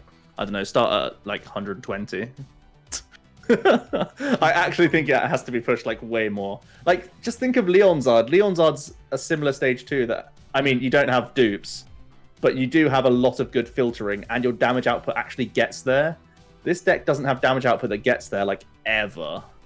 One thing I will say about the stage 2s that they've printed in the Sword and Shield block is I think they, whilst obviously they're not good enough to Z-play right now, I think they 100% have analysed that they need to make stage 2s good. They're pushing in lots of ways, which I think is great. Leonzard, before this Guardi, I think this Guardi is better, but Leonzard, I think, was one of the best stage 2s we had ever seen. Yeah. And that flopped super hard. Leonzard made top 16 of Players' Cup 3. Yeah, the region finals. Well, there you go then. Players' Cup 3 regional finals deck. Right here. Analysis and battles. Yeah, okay. Yeah, I think this is a massive talking point, and one that I'm very interested in exploring other people's ideas of. This is, in watching future content creators set reviews and stuff, this will probably be the card I care about their opinion on the most, because I think this is a very, very interesting card to analyze. I don't know. I remember listening to some content creators pre-Battle Styles who were saying Kingdra was going to be top tier, so I kind of don't care about other people's opinions that much. Anyway, let's go on to Bennett. Anyway, Shuppet is from a new artist. This seems like it's irrelevant to note, but it's not irrelevant because I think this artist has done 3 cards in this set, and I think all 3 of them are gorgeous. I think they're incredibly nice. And one kind of side project I've started to think about working on is collecting cards from a specific artist. Yeah, artist binder. Especially given that this is a new artist from this set, I believe. Don't quote me on that, but I think I read that this morning that this is a new artist. This is their first set. I think this will be one of the artists I try and pick up the cards for because it's a great budget goal to start at least. Yeah, it's 3 commons. Exactly. But the best part is they're going to get more commissions. Yeah. They're going to get more commissions. Gorgeous artworks. This set. And the fact that they the Cheryl art came from a new artist from them, based on one of those competitions, it shows that they're willing to try to give new artists high power card like big cards, important cards. So we could see I think it's very justifiable. We could see in the next couple of sets an alt art VMAX in this kind of style. Yeah, which would be just stunning. Oh, imagine. Yeah. And I think the Bennett art is also really, really good. Yeah. Which is pretty cool. Spiteful Resolve is worth slightly noting. 20 damage times the number of damage counters you put on this Pokemon. You can put up to 7. This is essentially Frostlass from... Yeah, Frostlass, sorry. Yeah. Whichever set it was, Unbroken... Unified Bonds. Minds. Unified? Yeah, Unified. The difference is Frostmoth one-shot a Reshizard. This does not one-shot an Urshifu. This doesn't actually even come close. You're 50 damage short.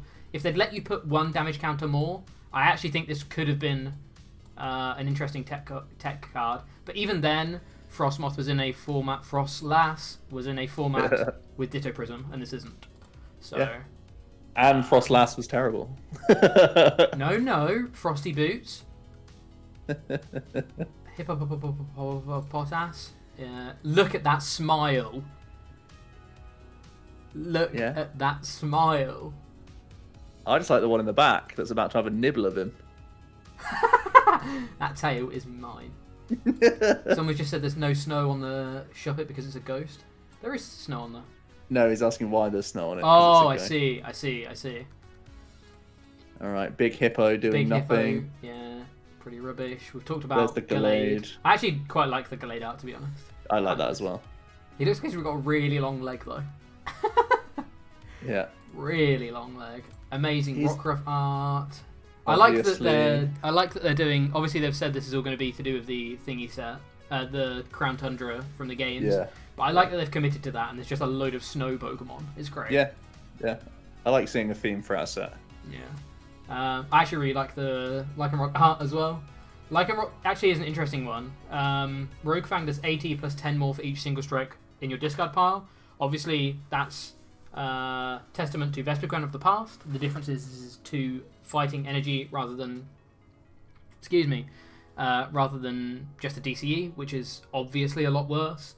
The upside is you start with a plus 60 damage multiplier than what Vespi did, and you have single strike energy to buff that multiplier even more, and you also have Houndoom to kind of get around the fact that you can't just DCE this. So I'm not convinced that this isn't terrible. I don't think it's good, but I wouldn't be surprised if it's better than I expect it to be, because I kind of write this off because it's just a 120 HP, 1 prize Pokemon that costs 2 fighting, and I just think of Primeape, which was rubbish. But I think this attack is better than Primeape's. What? In the mid to late game, let me add. You can chain this better than Primeape, I think, because you don't need to damage all of your bench dudes. I think the late game for Primeape is better than this. This is easier, but Primeape is better. Maybe. It's only plus 10 for each, Jack. You have to play a stupid amount of Pokemon to get anywhere near where we want to be. Yeah, but Vespi did. First we played 20 odd, so you could hit about 180 odd. Now we have to play like 30 odd. We do have to, yeah, we do have to hit a lot more. We have seen, okay, maybe, yeah. I mean, like I said before, I heard what you said. I don't think it's good, but I wouldn't be surprised. I wouldn't have been surprised if it turned out to be like. Primate's way better, and that's unfortunately saying something. Yeah. Alrighty. Sandaconda, great art to start with. I really like a lot of the art they've been doing on these lately. Sand Barricade is just a -30, and then Land Crush does 140. Pretty boring, to be honest. The Sandaconda VMAX is also pretty underwhelming from what I remember. 60 damage plus 20 to everything on your opponent's bench for 1. Actually, there's a lot of damage counters, to be fair, but again, I feel like you're always going to be comparing this to either of the Urshis, and Gmax Cyclone does 180, and you move any number of energy from your Pokemon to so basically rearrange your energy. What's it called? Kaleidostorm. I feel like basically this is always going to be compared to the Urshis. The one nice thing about Gmax Cyclone is you can move all the energy off to be able to Cheryl, and then next turn just go into your other one. But yeah, I still don't think this is good enough. I think we have two insanely good fighting VMAXs right now, and I think this, like, the card seems good. It's just unfortunately been printed in a time where we already have two very, very strong fighting VMAXs. Yeah, agree. You can see how the deck will look. It just isn't going to be that strong. Yeah, pair it with Cheryl. Yeah, of course, but it's chat gets it. I get it. It's just not good. We see what it will look like, and we don't like the look of it, unfortunately. Galarian Slowking has a nice ability. Once during your turn, you may choose to flip a coin. Choose one of your Pokemon, flip a coin. If heads, restore 90. If tails, put 3 damage counters. So that's pretty funny. I hate to see it. But unfortunately, this is a card for the art and the art alone. But that's fine. Look at that art. What's coming out of his head? The medicine right here. Look. So it's either secret messages, medicine, or you can see on time, mate. Jesus. Yeah. We can't work out whether it's secret or secrete. I think it must be secrete based on the hideousness of the artwork. Yeah, the absolute goop coming out of him. So yeah, Quillfish is pretty bad. Deals 6 if you get knocked out. Wait. Great art. He's the Mad Party tech in Single Strike. Job's a good one. Easy. Poison Job. That has to be Poison Jab, right? No. He's on the job. You need me to poison something for you? I'm on the job. I'm on the job. You can read Japanese, it's secret. No, that doesn't help us. We can see that it says secret, but secrete and secret are spelled the same, right? Actually, maybe they're not. Maybe there's an not E in Japanese. After. Okay, so maybe it is secret medicine. Interesting. Secrete. Secrete. Oh, okay, there you go. Yeah, so it is secret. Interesting. See, I think secrete makes so much more sense. Look at the U's coming out there. Single Strike can just play Spiritomb. No. This is way better against Mad Party because you kill them with Poison Job, and you kill them with, and then they attack you and Burst Needle detonates. It's 2 for 1. Big trade, big win. And you can attack with enough Houndowers and Houndooms in that matchup that a 2 for 1 actually matters a lot. Secrete secrets. I love that there's 2 conversations going on. Your intelligent one with Ryan and us just saying secrete and secret. Okay. Wipe their entire board with Spiritomb. I'm not gonna. Right. You know the Spiritomb is on about, right? Yeah. The new one. The tickly one. Yes.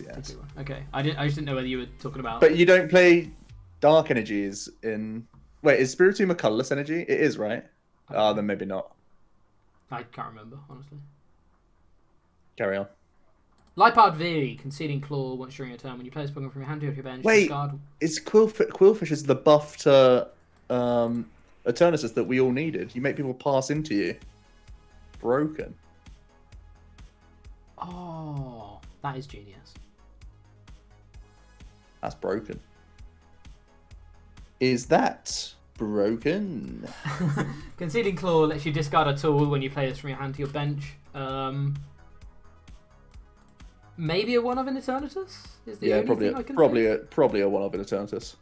Outside of that, I'm pretty sure it's not good. Same ability on Rattata. Yeah, but this is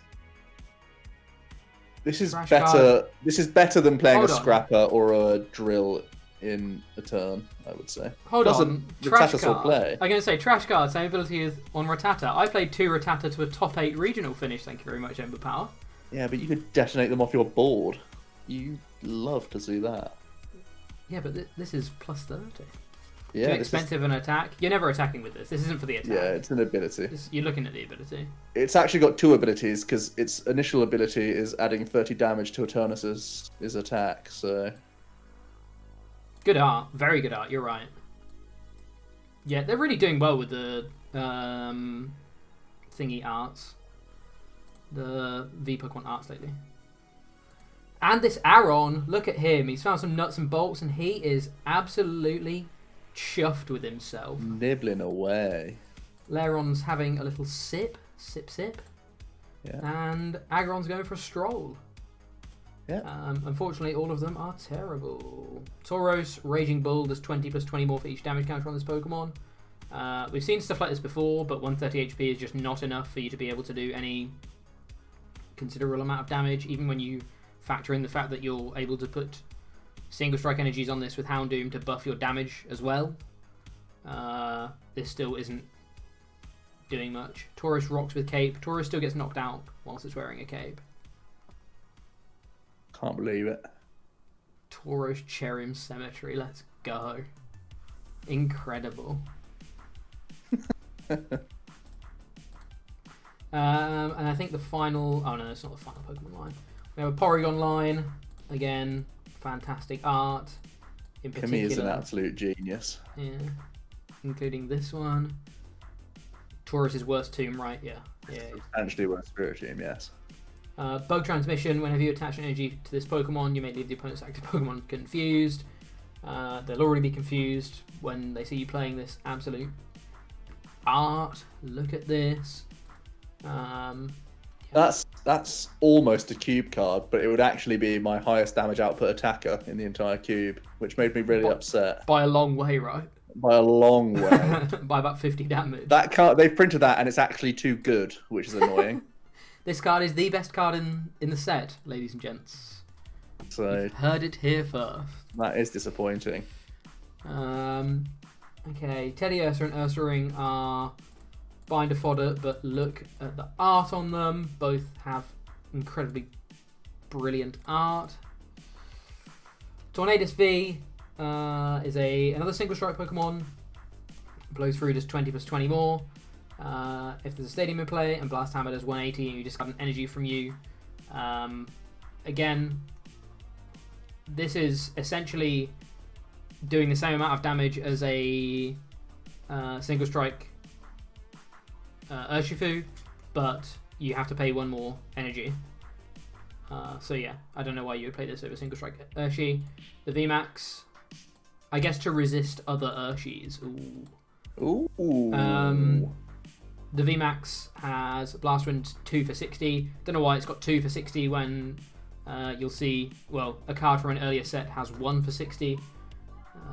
But they just seem to have absolutely... There's a VMAX that has 2 for 220. Let's just remember that, shall we? But don't worry, this one does 4 for 240. But you have to discard a stadium in play. Ooh.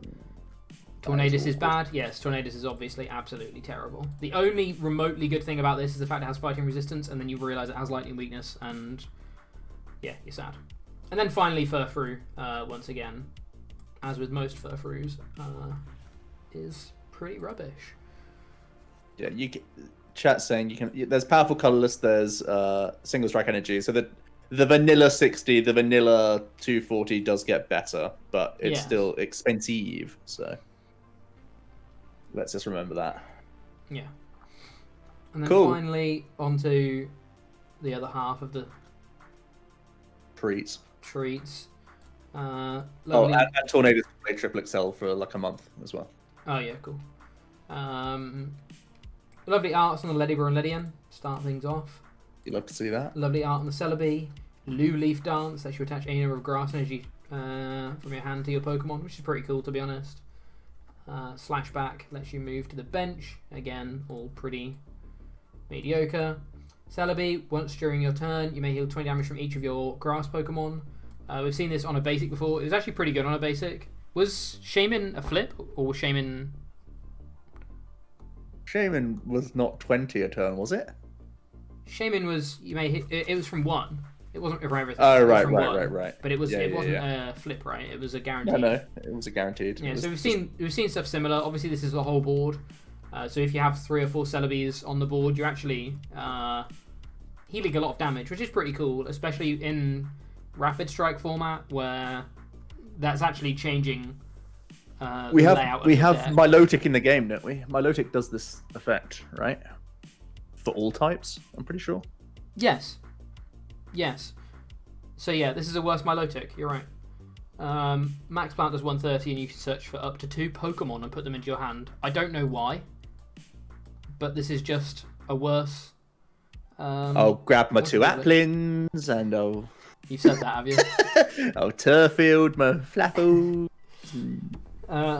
So yeah, Celebri's pretty trash, but again, amazing art. Really like the art on that one.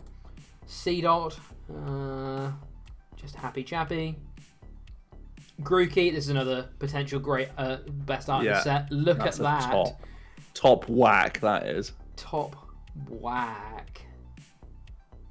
Look at he's oh. He's great, isn't he? Oh, amazing. So yeah, Rillaboom does 60 for 2 and heals 30, and then 120, and you can discard any number of energy attached to your Pokemon and do 30 more for each. Oh, I've just realised. Oh, sorry. I just got upset because Grookey has 10 less hit points than the optimal Grookey, so we can't even play this one. You're wrong. We can play this one, and we will. Okay. Look at him. He's got his stick and he's bashing the stump. It's like he's waking up the tree. It's like the thing from Finding Nemo where you shake the fish, you know? he's waking up the tree and the forest is growing around him. That is genius. What's Thwacky doing? Is he doing anything interesting? His best, for God's sake. Plays Grookey with Brawly? Sure. You can. You certainly can. Yeah, Rillaboom does 120 plus 30 for each energy you discard from your board. The only possible partner I can see for this is Cherim, and obviously that's terrible because you're playing a stage 2 and a stage 1.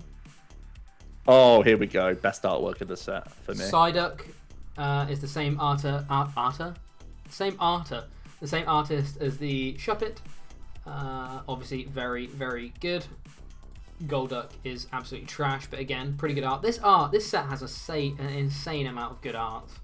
Very good. So many treats. Sneasel's lopping off some fruit, ready for a Abomasnow to catch. Interesting that they picked a Abomasnow when Abomasnow is the single strike one. But cool. Yeah. Working together. Mates. Working together. You love to see it.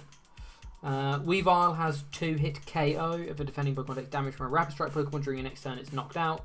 This kind of attack has never ever been good whilst there have been switch effects in the format. And right now there are a hell of a lot of switch effects in the format. Rainy Day Cast Form is the same gimmick as the other Cast Forms, but again with great art. Does that count hitting bench? No. This counts as hitting bench. You get to do 20 to all of your opponent's Pokemon. Nice little segue there. I hope you like that. Love Disc, again, quite nice art. Pretty bad. Timpole, amazing art. Pretty bad. Tapu Fini, honestly, amazing art. Pretty bad. Ooh.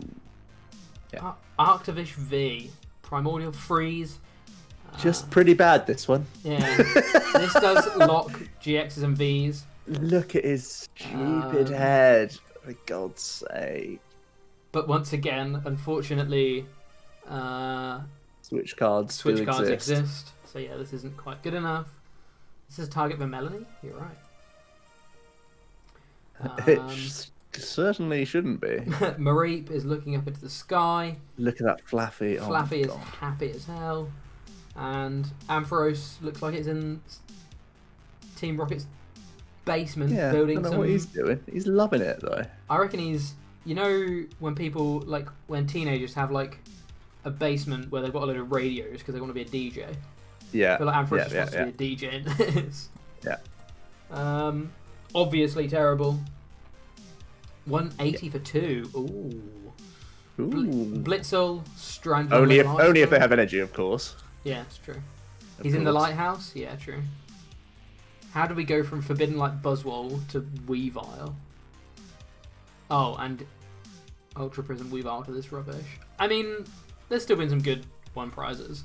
I think it's funny. I think Rapid Strike always gets the better 2 prizes or multi prizes, but Single Strike always gets the better 1 prizes. This Blitzel, unfortunately, is Satellite Liceberg, wondering how on earth he ended up here. Zeb Striker looks amazing, I think. But it's trash. Emolga, again, great art, but it's trash. Zero Aura, here we go. Great art, but it is not trash. Rewind. Bit of kit. Blitzer can do a 1 energy 70 snipe with Persimmon and Telescope. Yeah, but this can do a 160 snipe. Before both of those things. This card is dumb. Yes, this card is dumb. 100 damage. If any of your Rapid Strike Pokemon use an attack last turn, this attack does 160 to one of your opponent's benched Pokemon. Not instead, just as well. Just on top of that base 100 damage. This is Cramorant's attack. So this is Cramorant's attack with a 100 damage to the active after you've already used some really, really good... This isn't even limiting. This is saying if you've used some of the best cards in format last turn, use another one in this turn. Yeah, this is insane. We have Telescopic Sight and what's it called? Persimmon. That are also probably going to be out in this set, and at that point, you know, everything has to play Mew because otherwise, everything is dead. Toast. Yeah, pretty good. It's actually insane. I don't think we really need to go over this card too much, right? Everyone can read this text and realize how... I mean, yeah, just to reiterate, obviously it's Rapid Strike Energyable. There's still Coco Prism in the format for a bit. There's potential for EXP share. Is there any, random basic Rapid Strike attacker that's good? Outside of just random, Strafe with a Urshifu V or something? Phalanx! Christ, Phalanx Zero Aura. You heard it here first. You heard it here last. Honestly, this attack is so good that there probably will be. Sobble's call for family attack. Even that works. I'll call for 3 little Sobbles and all of a sudden Crossfist dead. Yeah. But yeah. This is build around. It's an Urshifu finisher. But yeah, it could be a build around. It's an Urshifu finisher, but it's also a Blaziken finisher, and it's also Empoleon moves energy to it as well. Yeah, Holy. It's also a build around. Yeah. Just the fact that Rapid Strike has Empoleon and Rapid Strike Urshifu VMAX, as well as Blaziken and Zera Aura. It's that package is just absolutely bonkers. This also has to deal with Mew. It doesn't matter. Mew hasn't stopped Urshifu being the best deck in format right now. It hasn't stopped it. Yeah, this is really, really good. Maybe just Empo Zera Aura is maybe you even just cut Urshifu at this point. Hello. Maybe you just play The only reason I don't like that is just Urshi is tanky. Urshi is tank. Yeah. Feels like a one-of. Fine. I think this kind of card could be a one-of or a four-of. It's that good. It can be a build-around. It can be a finisher, like we say. I think it's so good as a finisher, and honestly, just a mid-game attacker. It might, even in the decks you want it as a one-of, it's probably a two-of. Yeah. It's more likely a two-of. Urshifu attacks for 1 though. Yeah, exactly. That's why when Joe said maybe you cut Urshifu, he doesn't mean that. Trust me. I mean, I'm just thinking of a different deck where you're just playing Empoleon and these and EXP shares and stuff like that. Comparing Zeraora to Urshi does not seem correct. Why? I mean, anyway. Let's just carry on. I hope you get a reprint of the card as shiny. Ooh. Oh, look at the tongue on him. Ghastly Haunter and Gengar. All again, great arts. Kasube's a genius. Gengar has Dying Gift. When this book is knocked out by damage from opponent's attack, you may search your deck for 2 cards. Because Urshi is just another Universal Talent as a card. Yeah, but so is this. I'm not saying that Urshifu isn't still the best attacker we have in the game. I'm just saying it could... Basics are quite good. It could be a different deck, yeah.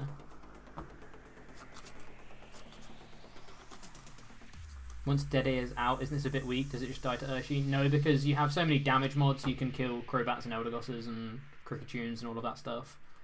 How you can say Urshi doesn't... How Zeraora doesn't compare? It's really weird. 120, 120 in some realms is worse than 100, 160. Actually, in many realms, it's worse. The split of damage skewing to the bench is actually really important, I think. Yes. They're probably going in the same deck. It's not like I'm choosing to play one over the other. But, I mean, you could just play a heavier Zeraora if you really wanted to. It's funny that before this set was announced... Because Basics gives you so much space, man. Oh, it's so good. It's funny that before this set was announced, I think I was super hyped about Blaziken. And I'm almost... Like, Blaziken is now my least favourite card in the archetype again, because we've just leaned into Urshi again so much more. I was so hyped about Blaziken, and now I'm like, Blaziken's cool, but what if we just kill everything on the bench instead? Zeraora takes up twice the setup, so, I mean, not really true, is it, when you think about it? I mean, I don't know why I'm arguing this, but... This is a basic that you can Coco onto and Rapid Strike onto, and you can attack turn 1 with Empoleon to set this up on the bench. Or you can just set it up in a turn with a Coco Pop and a Rapid Strike energy. Blaziken can attach Spirals and Rapid Strikes to it as well. So, like, there's so many reasons why this card is really, really good. Plus, I mean, Ryan, your argument is, like, saying... that we think this is bad compared to Urshifu. But Urshifu is a ridiculous card. But their damage output is in a similar realm for sure.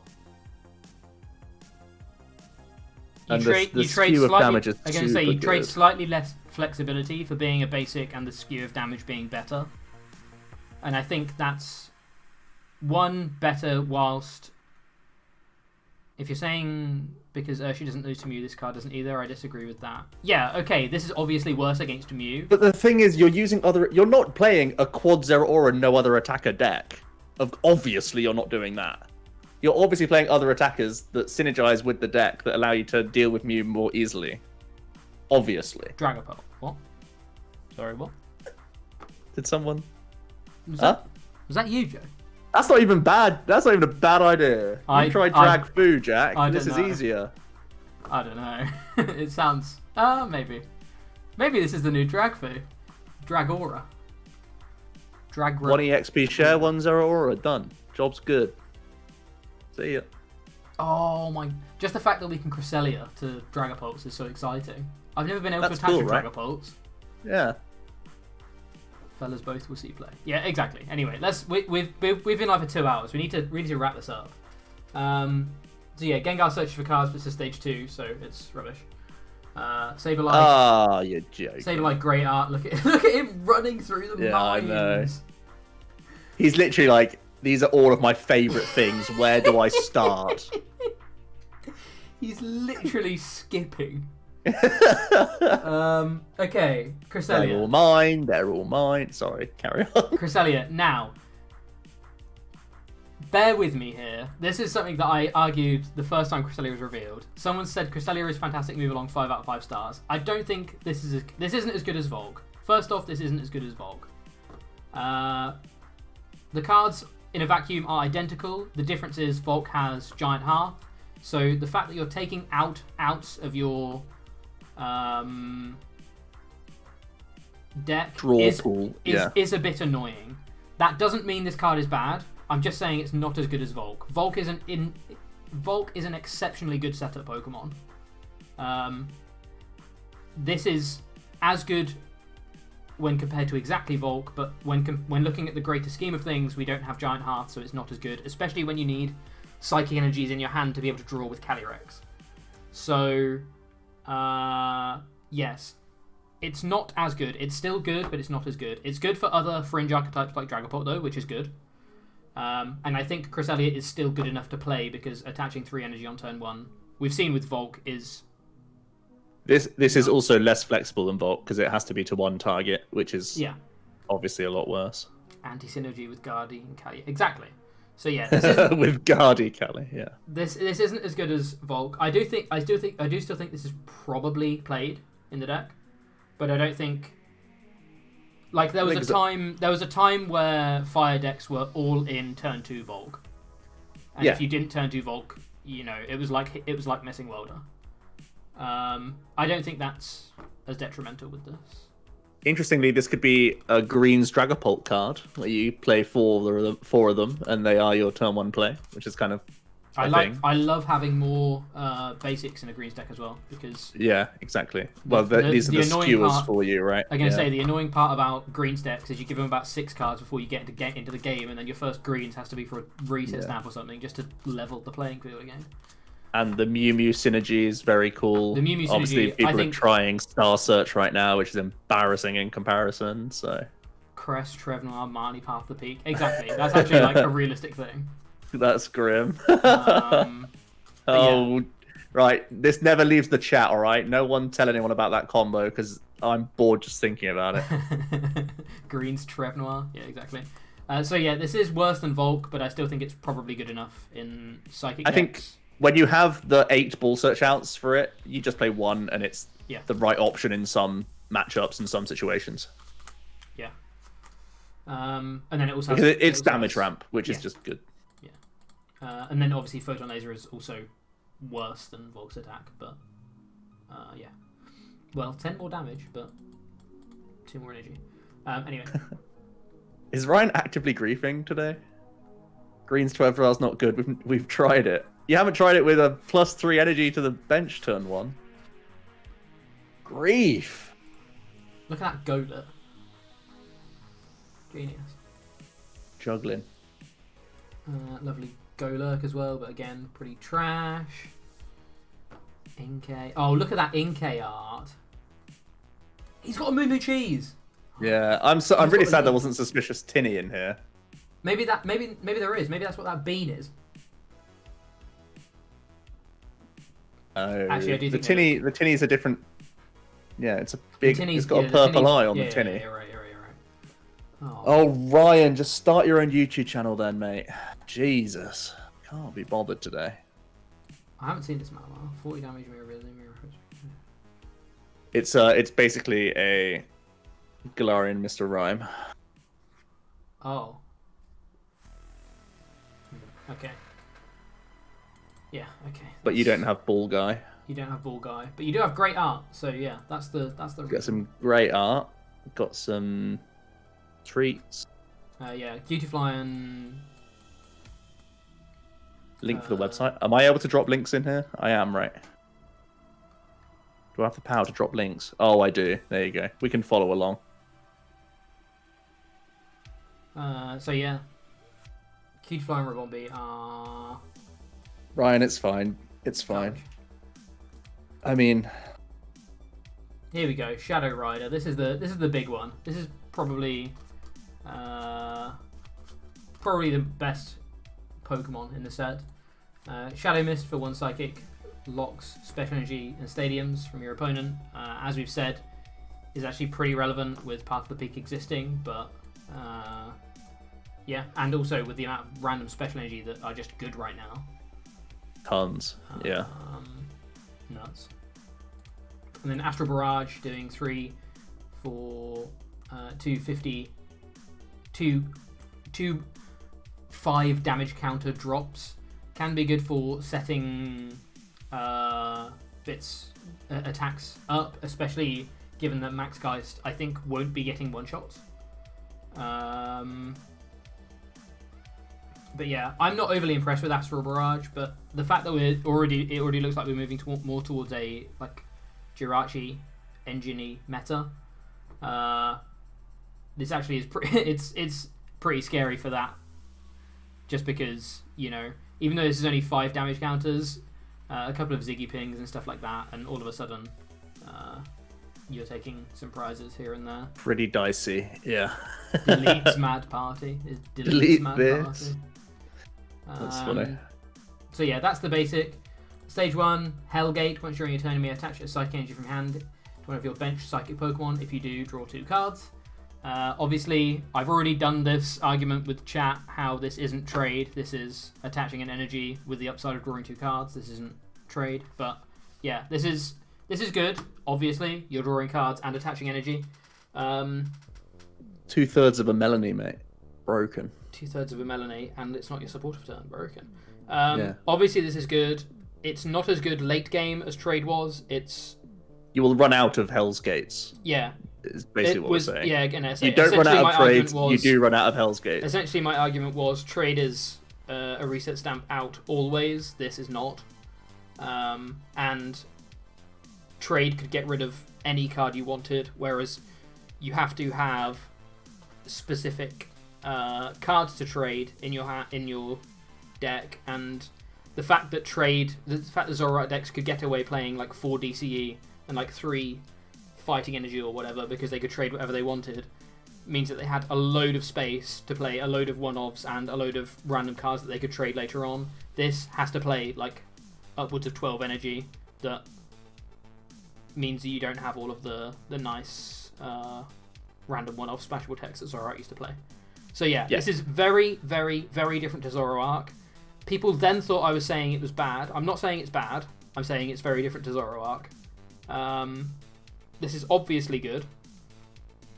Max Geist does 10 plus 30 for each psychic on your board. It's been a while. It's been a while since we've seen a Turbo Dark style attack do well, to be honest. But if there's going to be one that's going to do well, it's going to be this one. Because Turbo Dark? Do you mean Xerneas Break? Xerneas Break. Yeah, that was probably the last one we saw do well, right? And that's what, 4 years ago? Sorry, Turbo Dark you're talking about. Just to confirm, you're talking about Turbo Dark at this point. To have top 8 in a regional, with it? Thank you very much. Yes. Yeah, obviously this is great, primarily because it hits, what do you call it for weakness? Oh, Rayquaza GX, you're right. Rayquaza GX was good. Yeah, Ray. Ignore me. But yeah. Hello, Mark. Oh, that's hilarious. I hadn't seen Mark for about 3 months. And then just popped up at the perfect opportunity. Yeah, so it's essentially a Turbo Dark style attack, a Ray style attack, but it also hits the best card in format right now for weakness, which is great. Unfortunately, it's weak to Eternatus, so you can already see this Rock Paper Scissors style meta forming. This also gets shut off by, Path to Peak, which is annoying. But we've kind of already alluded that this is probably one of the best decks to be able to deal with Path, given that you can play very searchable outs for Marshadow, as well as stopping your opponent play Path on turn 1 anyway, meaning that you can probably get 2 or 3 Shadow Riders out in the first place to be able to draw into your answers. So yeah, even though this is shut off by Path, you have a lot of outs. But yeah, and you can easily play Zapdos to beat the turn as well, which is pretty big for that weakness. Mabob. You play if you're weak to anything, you want to be Eternatus because you can counter Eternatus with 1 card basically. Yeah, which is a big deal. And you say Eternatus, Auroras count as psychics in the rest of the game, so you can just attach them as your turn attach, and they still count towards your damage calcs anyway. So it's not even bad to be playing Auroras or 1 or 2 Auroras. The only time it's bad is when you see them instead of basic psychics to Hellgate, but that's fine. Yeah. To win a match, I'd happily trade an auto loss to be an auto win. realistically, you don't mind playing like Ordinary Rod anyway, so you can just loop one Zapdos and be fine with that because you can always Ordinary Rod in every other matchup for 2 purples. Yeah. So that's cool. Yeah, and as an accelerator on its own, people are already mentioning a few Pokemon. We mentioned the Galarian Rapidash. There's Necrozma V, which you could try and use, the special laser boy. I think we've kind of all decided. Well, not all decided. Cram. There's a ton of things we can do. Yeah, there's a lot of. I think there'll be a lot of one-off attackers like that, but I'm pretty sure Necrozma V and Guardian stuff like that. You won't have the same damage cap as you do with Shadow Rider anyway. So I feel like if you're going to play anything to power this up in this deck, you're going to be playing other attacks that do other things, like Cram that snipes, or like you know, that kind of thing. Can't use a Necrozma since Hellgate only accelerates basics. Yeah, but you can attach a special for turn. 1 for turn. Yeah. You're probably like we say, you're probably playing 2 or 3. You're right. It does only accelerate to psychic. Oh, okay, yeah. So Cram's not on, but yeah, true. But yeah, so yeah, obviously one decoration with Alcremie and everything changes. That's hilarious. Obviously, yeah, very, very, very good card. Palpitoad, absolutely incredible art. Sizerotoad, absolutely incredible art. Both of them are trash. Similarly with Crabrawler and Crabominable, great art. Oh, not the Crabominable. Look at what nice little sunset.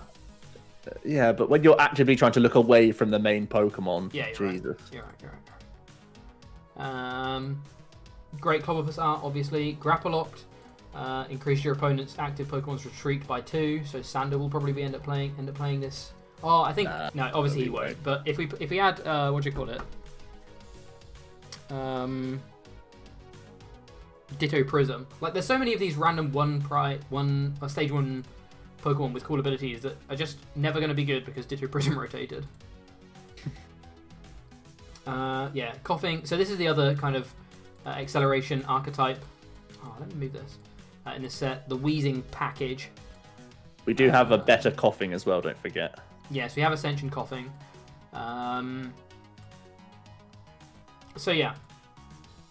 Wheezing does 20 plus 20 for each dark energy attached to all your Pokemon, and Galarian Wheezing doubles up the amount of dark energy on your Wheezings in play. So you can see the obvious synergy here. The downside of this is 1, your Galarian Wheezing evolves from one of your attacking what your attack is evolved from. I know what I'm trying to say. Basically, you need to have a Galarian Wheezing on the board at all times, which means a Wheezing isn't on board. And to be honest, if your Galarian Wheezing gets Gust KO'd, all of a sudden your Wheezings are doing no damage anyway. So yeah, this is obviously huge meme territory. Well, and you need 4 stage 1s in play to do anything. And but someone already in chat said the more important combo is that 1 Galarian Wheezing in a spread detention gas Wheezing build could be interesting, but still probably terrible. I mean, it means you have tons of DCE attachments, which is cool, so you don't lose that sort of chain. Okay. And the hope is that you will always have a backup Coughing in play anyway, so if they are doing that Gust play, you've always got a backup Coughing, I guess is kind of the idea, so you can evolve into either thing that dies. I'm going to say, and to be fair, it doesn't even matter with that kind of archetype, because then you can attach. Just attach another Dark for turn anyway. So that's something that's kind of cool. I think we're a bit beyond detention gas being as awkward as it was in. Well, it only did basics back in the day, didn't it? So yeah, because we were in heavy tag team meta, and now we're in VMAX meta. So detention gas is far weaker than it was, and splattery sludge is quite slow now, especially in Cheryl being a potential one-of at any time. Yeah. So yeah, cool. This archetype is just kind of the Cramorant Arrokuda archetype of this set. They usually do this in every set, and they usually trash, but Mad Party was the exception. But yeah. Yep. Nuzleaf, great art. Shiftery, great art. Honestly, I don't think I've seen many arts that I don't like in this set so far. 10 goodbye. 10 goodbye. Pund you. Okay, Metagross V is a Rapid Strike Pokemon V. 20 plus 20 more on 2 coin flips for a Bullet Punch, and Synchro Hammer does 60 plus 90. If you have the same amount of energy attached, this does 150, it doesn't do 230s, and it doesn't draw 3 cards, so obviously not Station. But wait, there's more. Metagross VMAX. Has 330. Magnet Pull lets you search for 2 cards, and G-Max Rush does 100, and next turn you do 150 more. Again, you're still only doing 20 more damage than Azation, and you're a stage 1, and you have to wait a turn to do it. So, yeah. And you're not drawing cards. Is 1 Metagross... Oh, no, never mind. Don't worry. Go on. No. Well, you're just about to grief yourself with Blissey, so you might as well get it out already. No, I was griefing myself again. Don't worry. Okay. Don't worry. Cavalion, lovely art. Very, very boring art, but I really like it, but obviously pretty rubbish. Escape Rope deletes it. Yeah, that's true. Blissey V, I'm going to hand it over to Joe for this one. And if you read this card the same way I did, you'd be really excited about this card. Because I thought that Blissey Bomber did the damage calc before. Oh, sorry, after. Wait, what? I thought you attached those energies and then counted how much damage you were doing, basically. And that's the opposite of what the card actually reads. So that's sorry, the problem. Let you read the text. Blissey Bomber does 10 damage plus 30 of each energy attached after doing damage. Very important, those 3 words there. Ooh. You may attach up to 3 energy cards from your discard pile to this Pokemon. So yeah. So Mark said the exact thing. I thought it was a spiritual reprint of Blissey from Mysterious Treasures, and in fact, it is the same thing, but it is a lie. Unfortunately, they've changed the before to after. Yeah, and that's the difference between 10 damage and potentially 160 damage, which is your problem. Yeah. Or, sorry, 40 damage and 160. So that's a problem. Can always sell a bit. I mean, you can welter this. You can welter this. You can powerful colorless it. You can like actually power this up, but the problem is, it's still you can't chain them. Is essentially the issue. It's got a lot of hit points. It's got lots of recovering. Powerful colorless is a really strong option, but it just doesn't do enough damage when the calc is after the attachments. I was low-key like, this is my new deck kind of vibes. I was like so excited. I was like, this is the low maintenance attacking Marnie plus Path of Boring combo that I need in my life right now. So that I'm doing like more than you because you're not drawing cards and my guy already is powered up and hitting. So I'm kind of glad it's as bad as it is, because otherwise I think that combo is oppressive as hell. You can Metal Saucer, Energy Switch, sick combo, you're right. Sick, all the combos. So yeah. Reprint Baton, will you? Yes. I think Gardevoir needs Baton to be a deck. Yeah. Has Joe heard of Pikarom? Have you heard of Pikarom? You can build this up with a Pikarom. Unfortunately, it's another Fighting Weak Pokemon, so I don't know why you'd not. Yeah. Okay. We've got the cast form. This is the last cast form, the little woolen one. It says 80 and you draw until you have 6. Obviously, look at that cast form. You can now tell that this archetype is hot trash. I know you were all waiting to see the final cast form to see if there was just one that broke the archetype, but I hate to be the bearer of bad news. Natural Kill should have healed too. This card did not need to heal. If this card would have healed, it would have been oppressively good in Wall Stall. Imagine... no. Kecleon, Colourful Change. This Pokemon is the same type as the basic energy attached to it. And then 90 for 3. We've seen Kecleons in the past have this kind of effect, and one of them actually was okay. Like, it was pretty bad, but I remember it did see a little bit of play. Because it was a top Kek. Is that what you're saying? It was a top Kek. It hurt to say that. But yeah, it's obviously not great, but the fact that it's splashable is pretty funny. The problem with a color change style ability is the type of basic energy you have in your deck typically indicates the type of deck you're playing, which means you don't really need more of that type. This would have been better if it wasn't basic energy, because then you could play things like Aurora, and all of a sudden you can hit anything for weakness. Yeah. So yeah. Yeah. Great artwork though. Great artwork. How many Kecleons are there? Is there any universe where you can play Metagross and Mustard? I don't think so, because Mustard is trash. And Metagross isn't... Like, Mustarding a Metagross is essentially playing a Zacian. But worse. 7 Keks. You're wrong. There are 8 Kecleons. Oh, there's actually 8. There are 8 Kecleons on this. Come on. Jack, point them out. Colux has got it. Colux, you win. Absolutely nothing, apart from...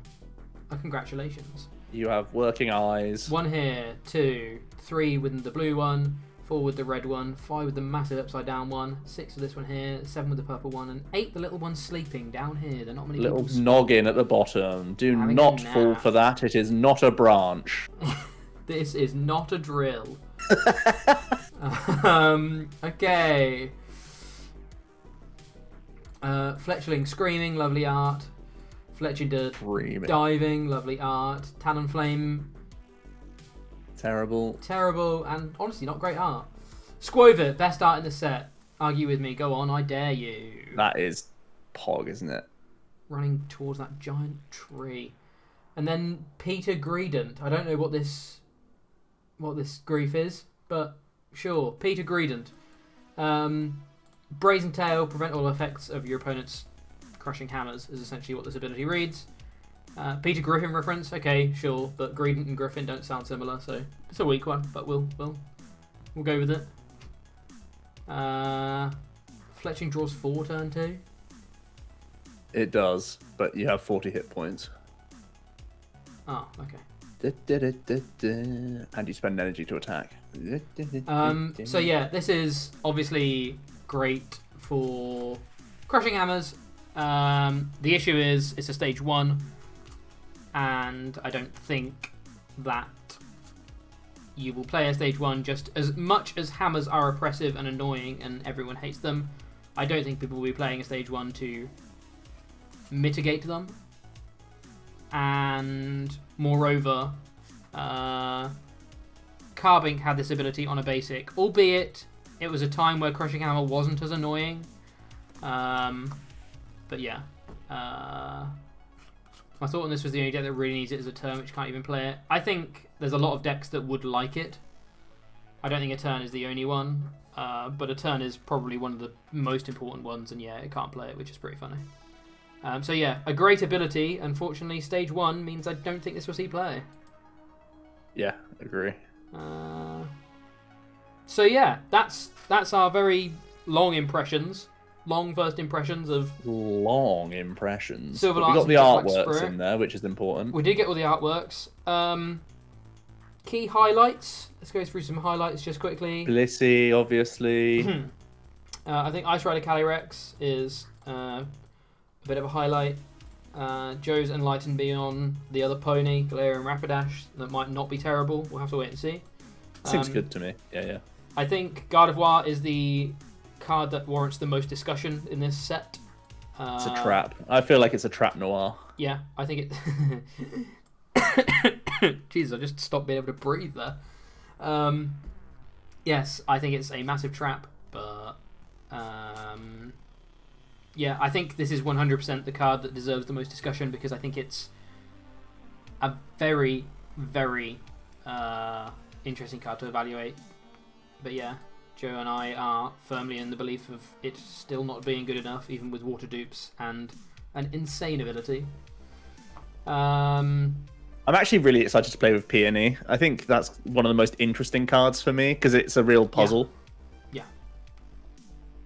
Card of what a break coming out in this setup, maybe. Liepard is kind of good for Eternatus, I guess. Path of Peak is. Yeah, Path of Peak is. Path of Peak is probably honestly the best card in the set, which is sad. No, Calyrex is still way better, but Ghostman's still way better. A couple of interesting trainers, a couple of absolutely boot, pairs of gloves, pairs of mittens. Zeraora, insane. Yeah, Zeraora is bonkers. Calyrex is bonkers. Fog Crystal is bonkers. Yeah, there you go. That's it. So there's not huge amounts, probably less than Battle Styles, but I think the individual cards are probably higher power level than the overall. stuff from Battle Styles. There's like 4 or 5 key pieces in this set, whereas Battle Styles I feel had like 2 key pieces and then a lot of decent stuff. Yeah, I mean, there's also Matchless, which has more like decent stuff as well, which is important. That's true. So yeah, I think this set is honestly going to be as impactful as Battle Styles has been,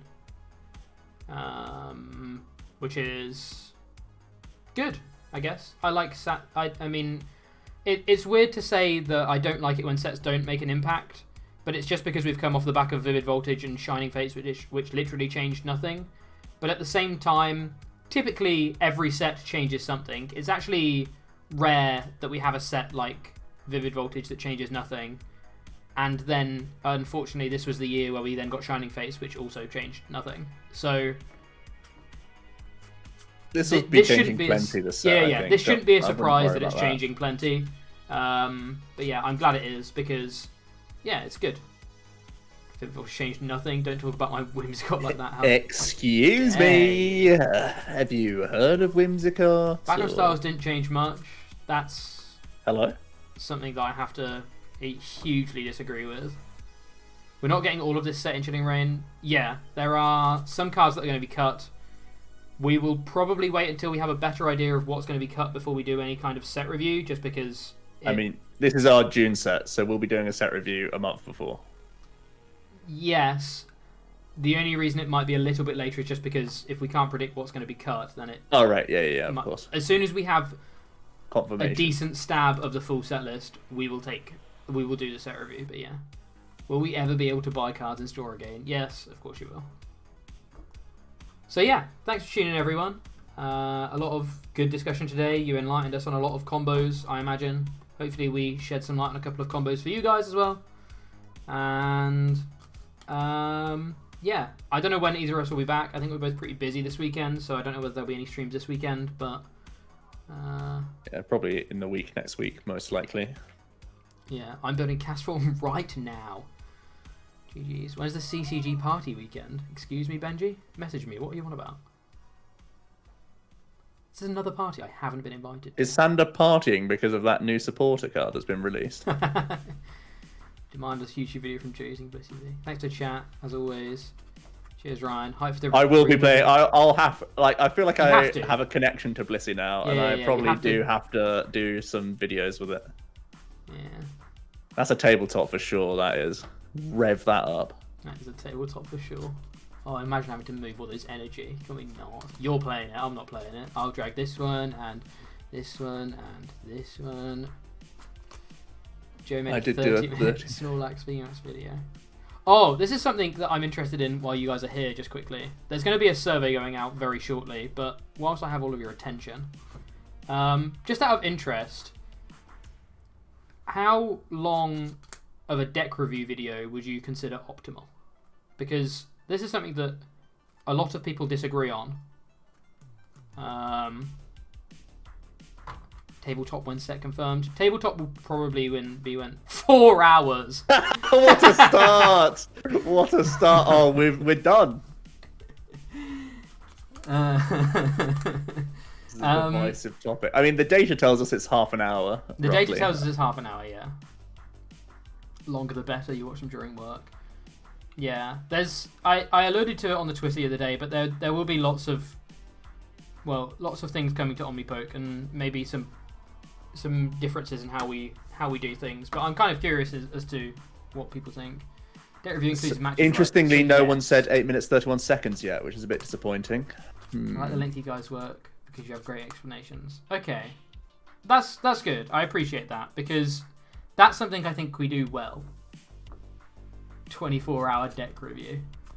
That's just extreme. I've always wanted to do things like matchup busters, but whenever we've done them on the channel, no one's actually liked them, which is the sort of longer form 1 deck against 6 decks or something like that, where we plan things and it will be like a 3-hour video or something, or we take 1 deck and play it for a week against every other deck in the format, which could be a thing.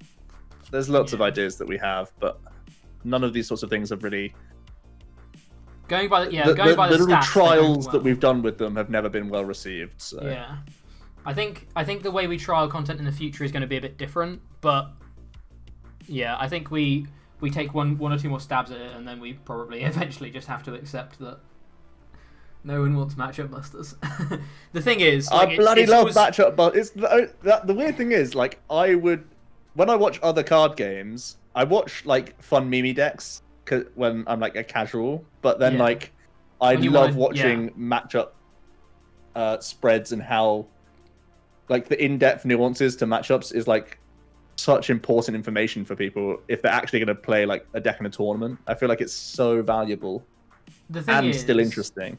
So basically, the way I see a couple of ideas that we have at the moment going is we'll try them sooner rather than later just to kind of get a feel for them. And if they don't work, I will probably still put it down to the fact that we have no events. Yeah. And we will try them again when everything's back to normal and we have events and people like... Because people don't really care about matchup busters at all right now for different reasons.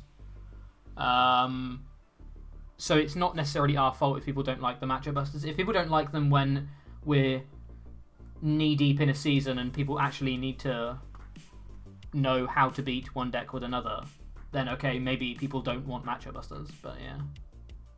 In-depth content is scarce and not many people are as sucked as you guys. It's really weird because I feel we do in-depth very, very well, but they are not the they're not the videos the algorithm likes, and therefore they don't do very well. So it's hard to tell that they do well because like when we look at our stats, it doesn't look like they do. So yeah, it's weird. That's why I appreciate your opinions more than the stats, because the stats are a lie. You like more statistic-based videos for Players Cup 4? We will be doing Players Cup 4 stuff, just because I'm going to be trying to qualify, and obviously they always do pretty well anyway, and Joe is often asked to cast them, so he needs to be in the right headspace for knowing what the format is and stuff like that. So yeah, there'll always be Players Cup 4 content coming, no matter what. Of course.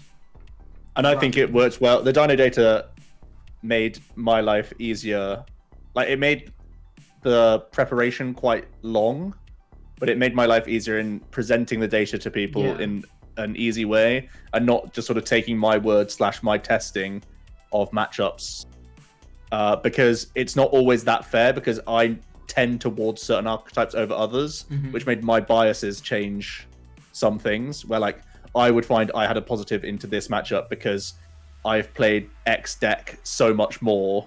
Yeah. That when I'm queuing into random people playing this other matchup, it skewed my own information. Whereas this is literally like your average people against your average people in tournaments right now. This is the outcome, and you can't really argue with that. So it made things much easier, I think. Yeah, Dino data has been huge for us being able to analyze stuff micro and macro. Like you say, we can macro analyze matchups, but we can also micro analyze techs in decks before we publish a list to know that we're not going crazy or whatever, which is also I've found really useful, at least. Yeah. So yeah, Dino data's been a huge win. You guys been happy with the channel? Yeah. We've been going plenty. This is meant to be a short stream. Plus, Ross has just done a video on Blissey, so I'm occupied for the next 11 minutes. Right, who's live? Someone tell me who's live for us to go and raid. Is anyone live? Surely. Surely. I want Jack to qualify so I can hear Joe calling him a melon live on stream. Azul's live, Sierra's live, Amy's live, One Pint Paul is live. Should we? No, certainly not. Paul, just so you know, I would have. Okay, let's go on to Azul. I watched his stream for about 3 minutes the other day, and he was playing. He was playing a shooting game, and I saw him consecutively miss this one shot for like the full 3 minutes that I was there. His streams are incredible. We're not gonna raid. We're not gonna raid One Pint Paul, but if you ever are bored, say Omnipoke sent you. That'll make him chuckle. But we are gonna go and love that. We are gonna go and raid Azul. Thanks for tuning in, everyone. Yeah, hopefully you enjoyed our opinions, and one of us will be back next week for some usual Omnipoke goodness. But yeah, cheers for tuning in, everyone, and we'll see you again soon.